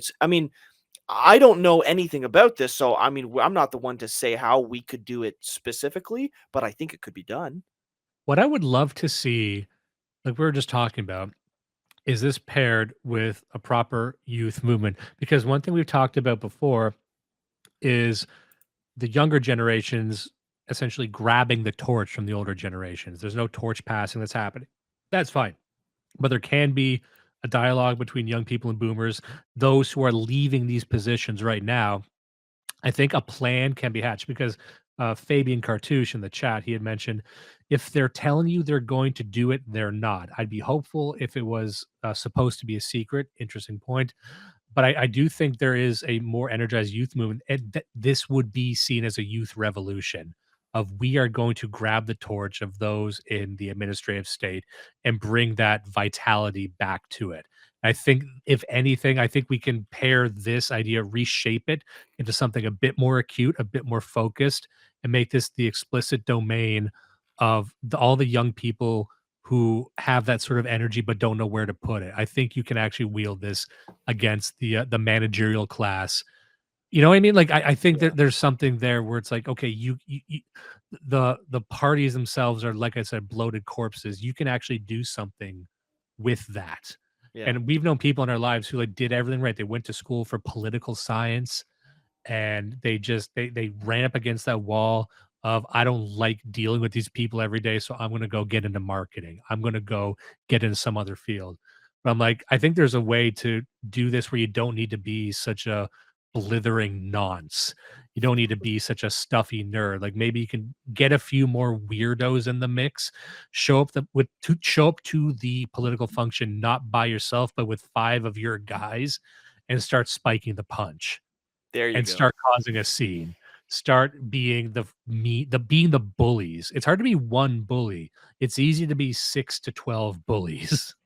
And I think really all it is you get 5 of your politically motivated guys, start a chapter in your school, take this and start showing up at the fundraisers and Yeah. be the only young people in the world. Because alone, you can't do anything. Alone, you're just chewed up and spat out by the machine. But like I said, 5 to 12 guys can do essentially whatever the fuck they want in the world Yep. with enough, tenacity and discipline. So that's what I think. I think there is some reshaping that can be done with this. And I think maybe it's done. I think that's how you actually get a lot of the purse strings of the older generation involved too, because if they're looking to pour capital somewhere, it's like, well, here's something the young people are doing. Like, I don't think anyone wants to put money in the fucking Cato Institute or into the fucking PragerU. No. Like, what the fuck is PragerU doing? That's not anything. I think they even see that, okay, Zionism's fucking boring. No, who the fuck gives a shit about this? What are the young people doing? And there's been some attempts. I think that's what America First tried to be, and there's been a few attempts, but maybe just keep going. Don't give up on that part, Mhm. But also don't be so fucking antisocial. Like, don't just be like anime people either. Yeah. There's a way to Yeah, do this right. just cut it out with the fucking anime, guys. Jeez. Let's put the anime away for Put the a anime bit. away. Yeah. Put the anime away for just a bit. You can still watch anime. Just don't put it on your shirt and go to the political function. Don't wear a hentai pin instead of an American flag. Yes. Don't be a vouch. Don't be the guy who's wearing his browser search history on the back of his suit. You got to stop that's scaring the hose. Yeah. Stop scaring those because every boomer, man or woman, has the mind of a hoe. True. It's okay. So thank you, everyone. Thank you for tuning in. I think we got all the comments, all the super chats, and everything. So great stream. Thank you very much, everyone, for tuning in, and we'll see you next time. Yeah, good one. See you, man. Cheers.